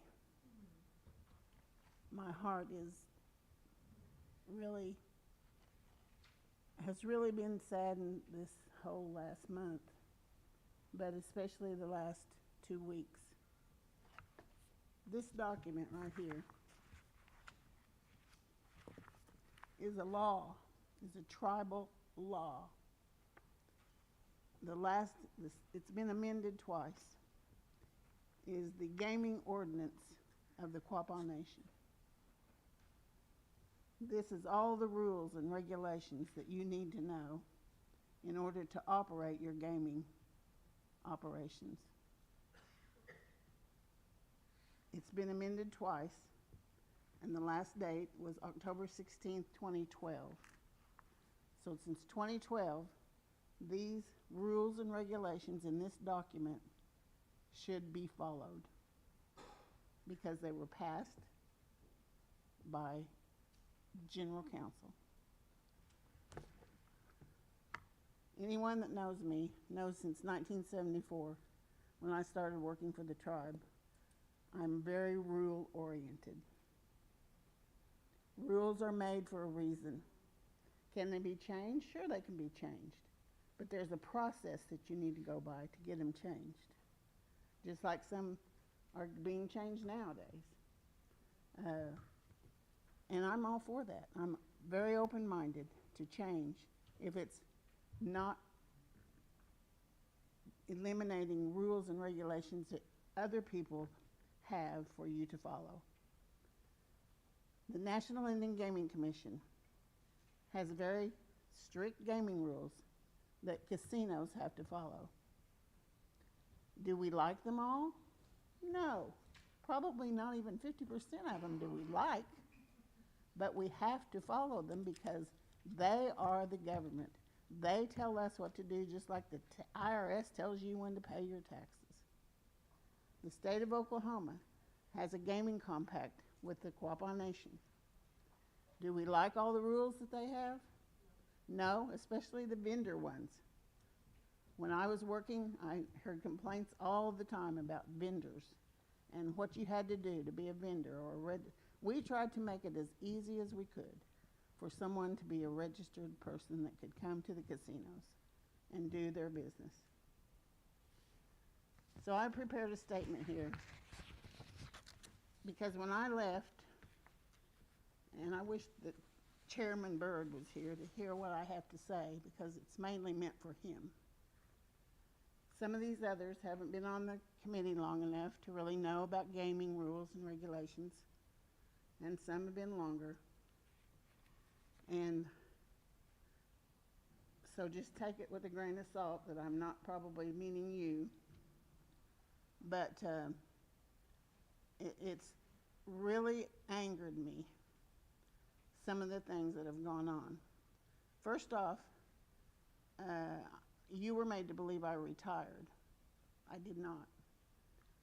I was called on the carpet because my name, the National Indian Gaming Commission is investigating the past committee, the DDA, the past DDA, and they still are. They still are today. But one of their boilerplate questionnaires requested all documentation between myself and the past chairman. I was willing to give them all of it, every bit, every place. I had nothing to be ashamed of, nothing that was negative as far as I was concerned. Chairman Byrd reamed me up and down one side and the other in a meeting in front of the CFO of Downstream Casino. He was also in the room. So what does that say about my integrity to him? How did that make me look? How did that make the department look? Not just me personally, but our department. We have a director that doesn't know what they're doing. For 24 years, I've done gaming. Started with the Gaming Commission, then went into what we have now as the gaming department, Quapaw Nation Gaming Agency. It works different than most gaming agencies or most gaming commissions, but it has been a model for many tribes in Oklahoma to take and create their own gaming agency. So saying all that, I knew when I left, it was either, I was told I either had to resign or I'd be terminated. And I knew when I left, I didn't want to make any more waves because National Indian Gaming Commission's already investigating us, right? And I don't want to hold that thing.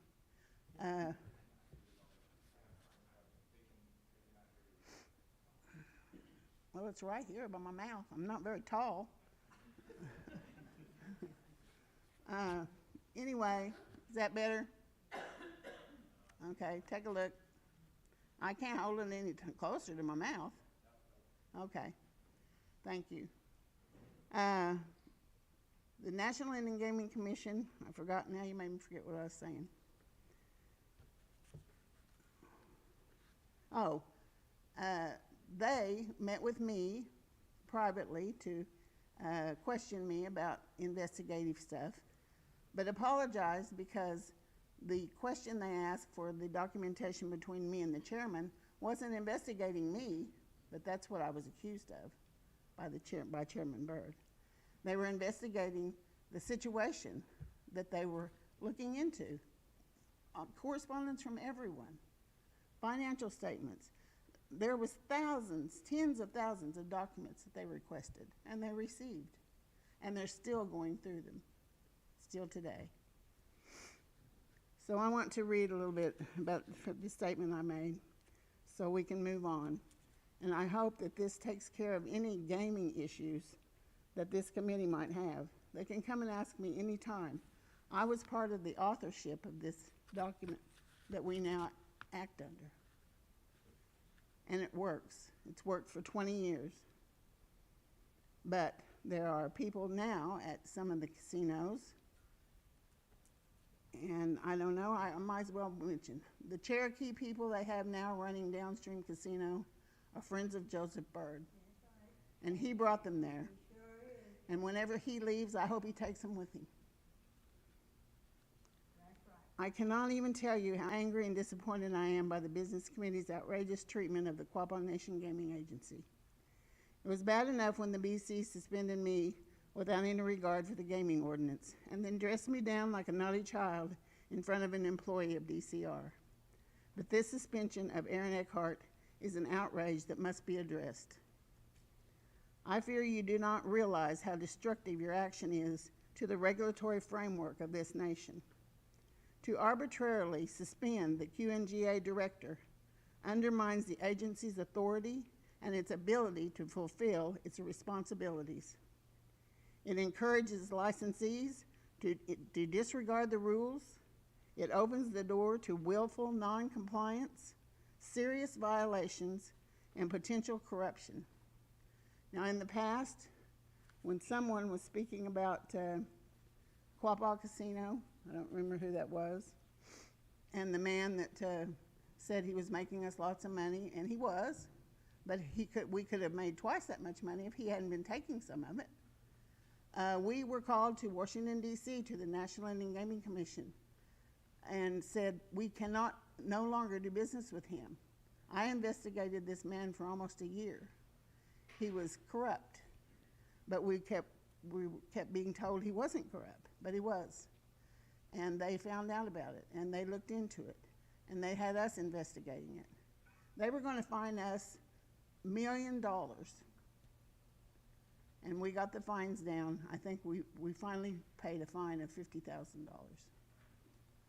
But because of those things, that's what they have the power to do, if it's just and justified.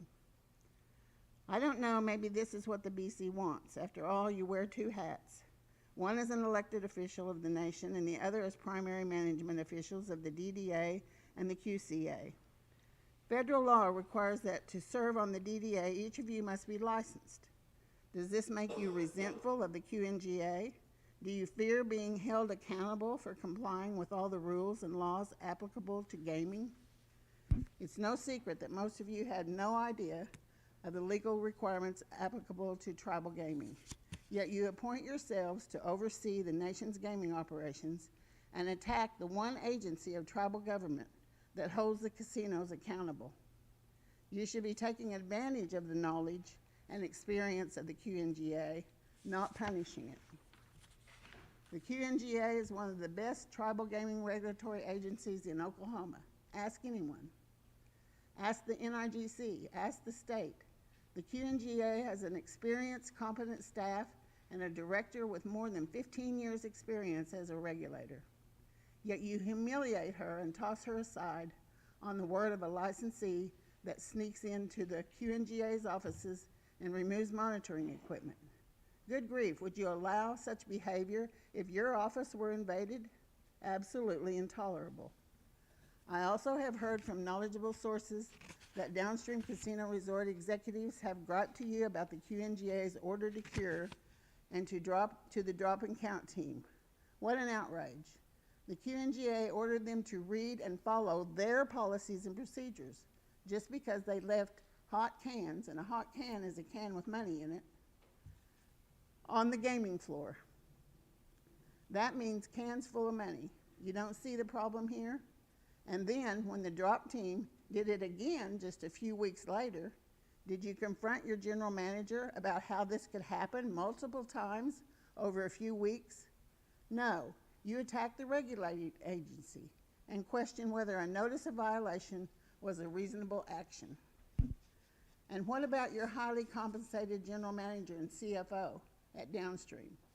Instead of running to the BC to whine about the QNGA, why aren't they holding their own employees accountable for complying with the nation's system of internal controls? This is the law, people. This is the internal controls. Aren't they supposed to be highly qualified casino operators? If they are worth their pay, they wouldn't be griping about the QNGA. They would be putting their house in order.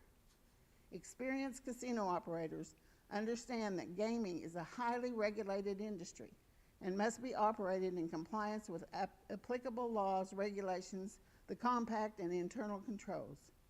Experienced operators work cooperatively with their regulators, not against them, to make sure of their compliance.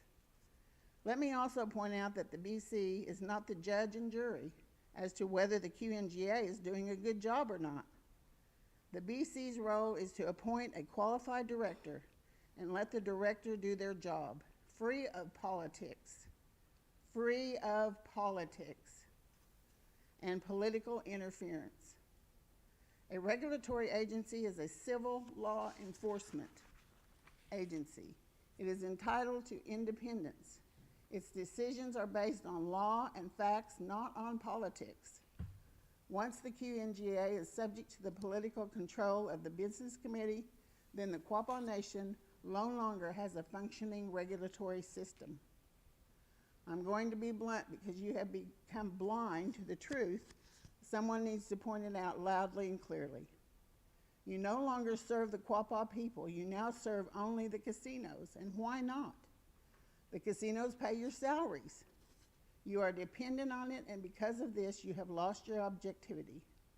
You are captives of the gaming operations. You identify with the complaints of managers and employees when they are angry because their carelessness with the nation's money and disregard of the nation's laws are pointed out. You even question whether a demand for correction is appropriate. You have created a very dangerous situation. If casino executives and employees think they can complain and tattletale to the business committee anytime and non-compliance is brought to their attention by the QNGA, you will have created an ungovernable situation vulnerable to fraud, theft, waste, and abuse. You, Chairman, promised to come in and reform the DDA so that the conditions that allowed what happened in the previous administration could not happen again. In fact, it is worse now than it was then because now the members of the DDA and the business committee are the same individuals. There is no checks and balances of any kind now. There is no operational oversight, which is what the DDA is supposed to provide. Your lack of knowledge and experience leads you to rely on the very executives you are supposed to be overseeing objectively. These same executives can slip you perks like cars to drive, lavish dinners at Red Oak, and no doubt countless other favors and freebies. This is how corruption takes a toehold. It has happened before and each of you know about it, but instead of being alert and aware, you attack and seek to cripple the nation's only remaining check on corruption at the casinos. You need to wake up. Looking back, I seriously regret that I did not loudly protest the Business Committee's unjust and unwarranted treatment of me. The Business Committee has no right to suspend the QNGA director. It can only remove the director for cause. I shouldn't have resigned. I should have fought the action if for no other reason than to teach the Business Committee its own law. But I trusted that the new members of the Business Committee would figure it out. I thought that fresh new leadership would do what was right and each would take their position seriously. Joseph, I thought you were sincere in coming right out of law school. I thought that you would respect the nation's law. I thought you would learn the nation's law and follow it. I thought you would grow into an example of the leadership that you were given. So I didn't protest loudly. I knew that if I did, it would draw even greater scrutiny from the federal regulators, such as the National Indian Gaming Commission, and the nation was already undergoing a federal corruption investigation, both criminal and civil. It still is, for that matter, which makes the situation even more concerning. But I cannot remain silent as you destroy an agency that I spent decades building. Do you not know that the QNGA is subject to federal and state scrutiny? Do you not know that its files are reviewed and its reports come back clean every year? Do you not realize that there is a bigger world when it comes to tribal gaming? I'm sure you don't because you haven't invested the time to learn and you have not taken advantage of the agency that can provide you the knowledge you need to guide anyone into the future of gaming for the Quapaw people. You do not understand the great harm you have caused, nor do I think that he cares now when he's supporting his next job. The regulation of gaming or for governing that matter, the only truly good decision that the Business Committee made regarding gaming was appointing Erin Eckert as director of the QNGA upon my removal. She is more knowledgeable about the nation's laws and regulations, applicable federal laws and regulations, and the compact than any of you or your executives. No one at DCR or QC has the breadth of knowledge she has in relation to the tribal internal control standards and each casino's policies and procedures. And Betty, I think that you were a witness to that when you were on the Business Committee. She is an incredible asset to the nation and its gaming activities. If you care at all about protecting the nation's gaming assets and ensuring the proper regulation of tribal casinos, you will follow the approved gaming ordinance, these laws right here, and immediately rely on her, give her your deepest apology for the treatment she has endured this past 2 weeks. Those of you who voted to attack the QNGA and place the director on suspension should be ashamed.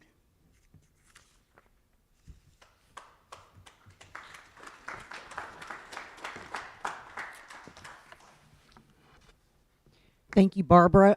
Before we go to Zoom, are there other open forum questions in the room? Bonnie?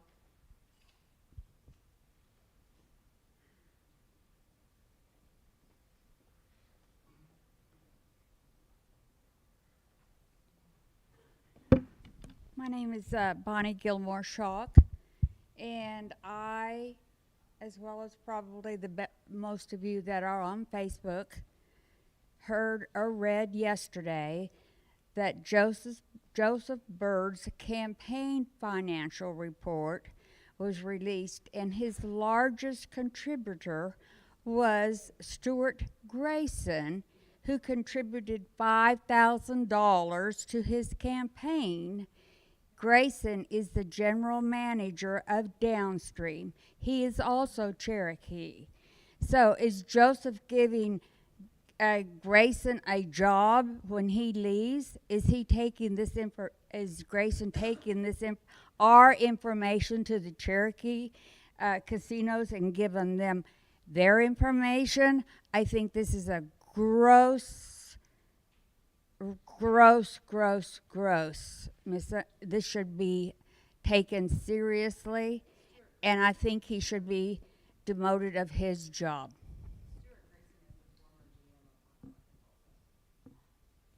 He's a Downstream as well. Okay, so he gave $5,000 to Joseph campaign. Bonnie, thank you for your comments. Next.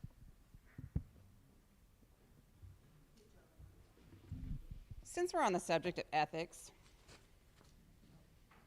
in this poll dated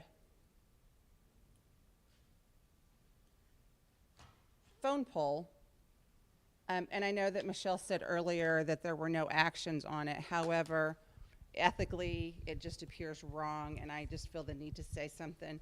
This poll 11552, which is the poll of the max of $3,000 to cover the vice chair's response to the letter that the chairman wrote to and published in the Quapaw Post. We heard at the GC that we don't vote on things that pertain to us financially or our family members. In this vote, you had 3 approval, 2 rejected. In order for it to pass, everybody knows you have to have majority. Callie's vote was the majority vote. And again, I know that we said that no action was taken on it, but the ethics of this are horrible. So we're saying Virginia, we if don't I do may. something, but then we show polls that we do. We're, as Barbara said, where are the checks and balances? Virginia, if I may. Absolutely. That is one of the reasons. That's one of the reasons why I didn't send it. So I agree. It was done and pushed through, and then I was like, I'm just not even going to send it. So that is why it's void and done and not doing it. Well, that's all fine, well, and good, but it happened. Granted, there's And no action taken. I corrected that. And that seems to be the theme of everything. I corrected it or I apologized. So I was, and this isn't about what I'm about to state, has nothing to do with this poll other than the way it was presented, the vote, and the way it was treated.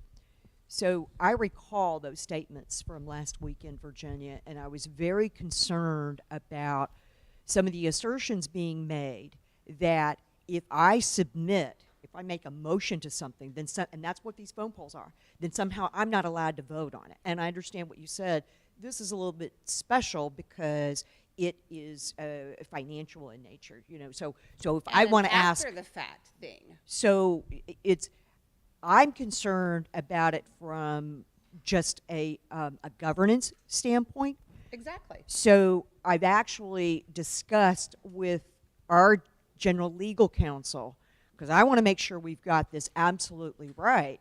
If the rule is that you're not allowed to, I can submit a phone poll, but then I have to abstain from vote or remain absent, then that's not really the way the rules are written. So I want to make sure we're absolutely following the proper procedures to the best of our ability, and especially if it's something of financial interest.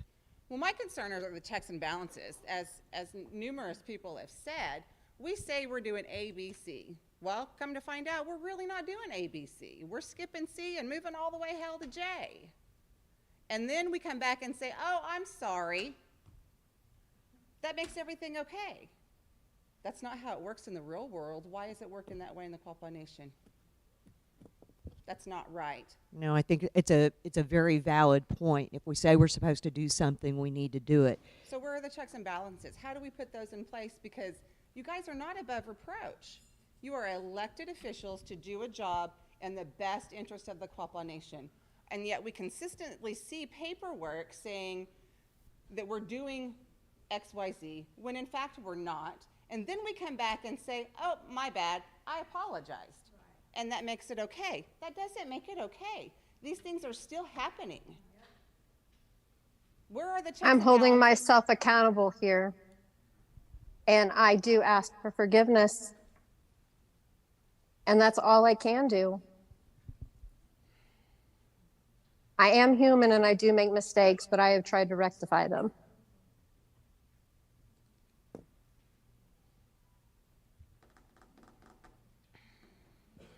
That is all well and good. However, if we had an employee who violated the rules multiple times, documented multiple times, and that employee came back and said, my bad, I'm sorry, I own it, that employee would no longer be employed. So back to checks and balances. Where are they? How do we implement them? And how do we get you guys to understand that you are not above reproach? You have consequences. And damn, it's time to start holding up to those consequences. You do not have carte blanche. That is not how this is supposed to work. And I, for one, am tired of watching it. I don't know about anybody else, but I'm tired of watching it. Like Barbara, I've been a regulator for almost 20 years. The rules are black and white. They're not gray. They're not blue. They are black and white. And if you don't follow the black and white, there are consequences. Where the heck are they? Why aren't there checks and balances?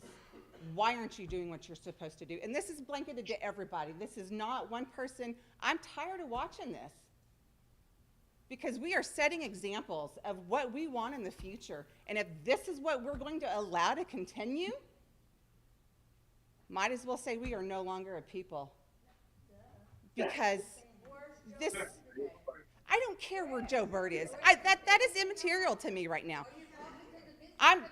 And he can watch it. I'm talking not just to the business committee, Bonnie, I'm talking to everybody, because at some point, we have to wake up. We have to use our voice.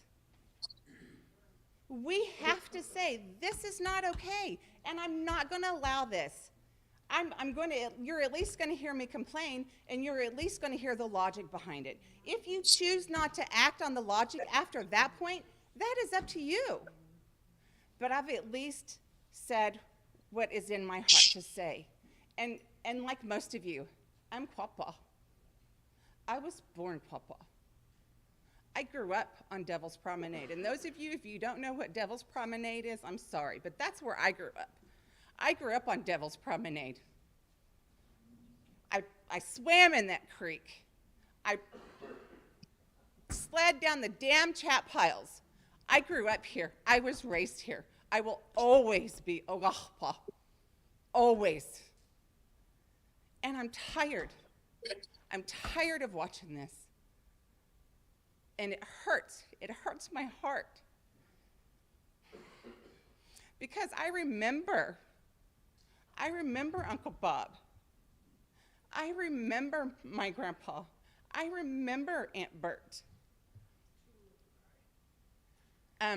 One time, I have a funny story about Aunt Bert. One time, we moved home from Phoenix, and my husband used to be a Cherokee firefighter way back in the day, and we literally just came home, and he contacted Cherokee Nation that he was here, and it was fire season, and I was out to here pregnant with Kristen, and it was fire season, and so he called Cherokee Nation and said, "Hey, I'm home." We hadn't even unloaded the U-Haul. And the very next day, Cherokee Nation calls and said, "Come on, let's go, we got a fire." So Mom said, "Go see Aunt Bert, go talk to Aunt Bert." So I waddled myself to go talk to Aunt Bert, and Aunt Bert said, "Well, sister, you got to do this, this, this, and this." And whoever the director was at that time turned around and said, "Well, you have to be da-da-da-da-da," and she turned around and she said, "She is." And I was just like, huh, look at Aunt Bert go. But I remember those people. I remember how they stood up, just like Aunt Bert stood up for me that day and said, "She is Quapaw." And she does meet the blood quantum that's required for that. I remember that. Maybe some of you forgot, and it's time for you to remember. They suffered for us. They endured horrors for us to stand here today. And you should be thankful. But at the same time, we have to hold these guys accountable because they think they're untouchable, and they're not. We have a governing resolution. We have gaming laws, and they are law. Back when I worked casino operations, if I made a mistake, it could be up to $250,000 fine or up to 5 years in jail. You don't make those mistakes, and you darn sure don't let your name be on that when it goes to the chief. Wake up. We've got to have people that have ethics. We've got to have people that have a backbone. And it's simple ethics. It's simple ethics. It's black or it's white. It really is not that hard. It's not. It is simple. And no amount of "I'm sorry" will keep your damn job when you've violated that. Again, that's not what I'm saying. And you can get up and talk again, but this is my turn. I like that rule. One time. Well, and that's just, it's time to wake up. It's time to get people with some ethics. It's time to get people with a backbone. And I don't care if you don't like Billy Bob, but if Billy Bob has ethics, proven ethics? Exactly, keep an open mind, because let me tell you, there's people in my family that will tell you horrible things and then come right back up and say, "Oh, I love you, you're my favorite sister." And just continue to spat out at the mouth. And people want to hear and want to believe the negative before they take and look at what is actually going on. Take a look. Because those people's actions that are mouthing and running their mouth, their life tells the truth to that story, not the negative stuff that's being spewed.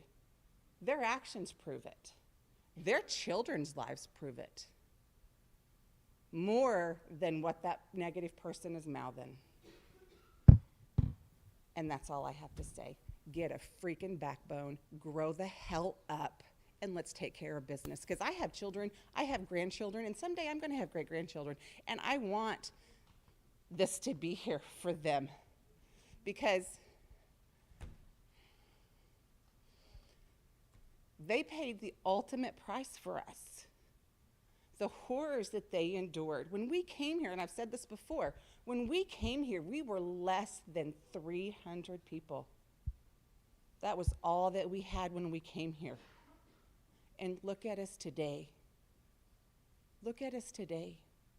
Don't you want in 100 years for your descendants to be saying, look, when we came here 200 years ago, we were less than 300 people. And look how pitiful, how wapani we were then.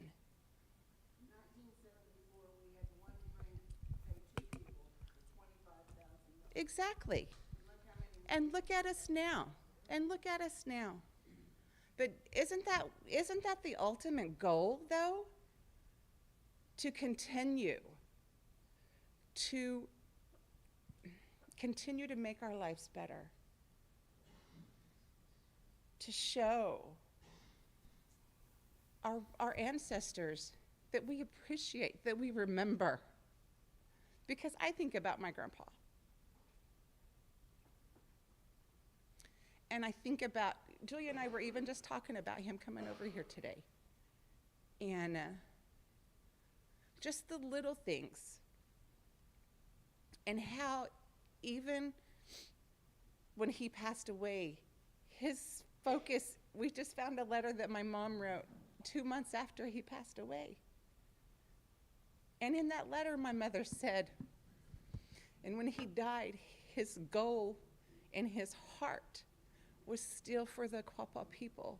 He still loved his Quapaw people, and he wanted better. Each one of us owe it to them, to these future generations, to make it better. Exactly, to make it better.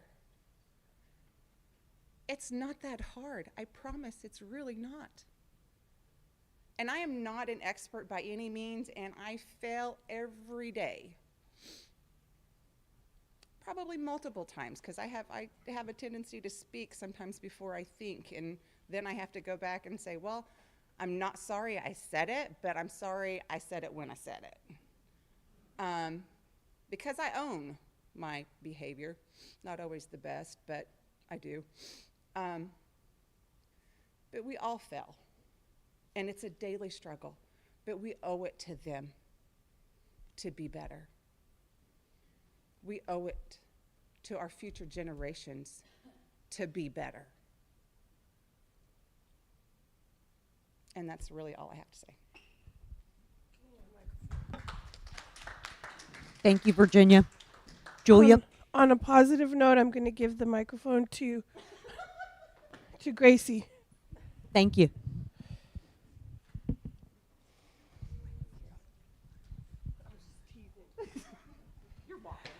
If I may address the group here today, I'd like to make a couple of comments, then I have an announcement, and then a saying to end it as well. Yes, we're in troubled waters. That's nothing new. I mean, we've gone through troubled waters before, others have, but we get through it. And many voices we've heard them today. We can learn from those. We can grow from those and be together. My announcement is I talked with a couple of people.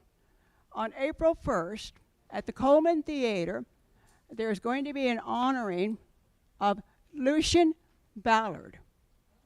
And I had found out that we think he's a great-grandson of Louis. He will be part of the Hall of Fame at the Coleman Theater. His role is as a cinematographer. And so this is really something, again, good things are happening with us, with our people. But unfortunately, sometimes we get awards, you never hear about them. You don't hear about the good positive things that are happening, that we're doing. And that's what we have to have more of, because we are a living history people. And one of the sayings that I grew up with, you do not bring harm to anybody. If you do, there are consequences. It can come back on you and your family. Keep that in mind. Thank you, Grace. I love y'all.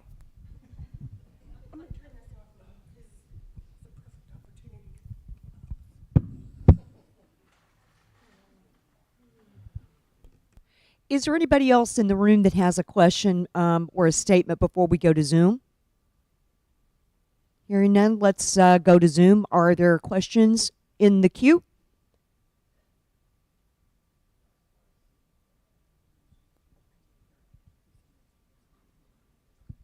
Thank you. For coming, I would ask Larry Mercer to close us out in prayer. Heavenly Father, we come before you today. We thank you for this meeting. We thank you for all our people that have gathered here. We pray that you will bless us as we leave here. Keep us all safe. Those that are in sickness, give them healing. Send it their way. Heal all the broken hearts. And may we all go in peace. In your name, amen. Is there a motion to adjourn? I'll make a motion to adjourn. Motion passes. We are now adjourned.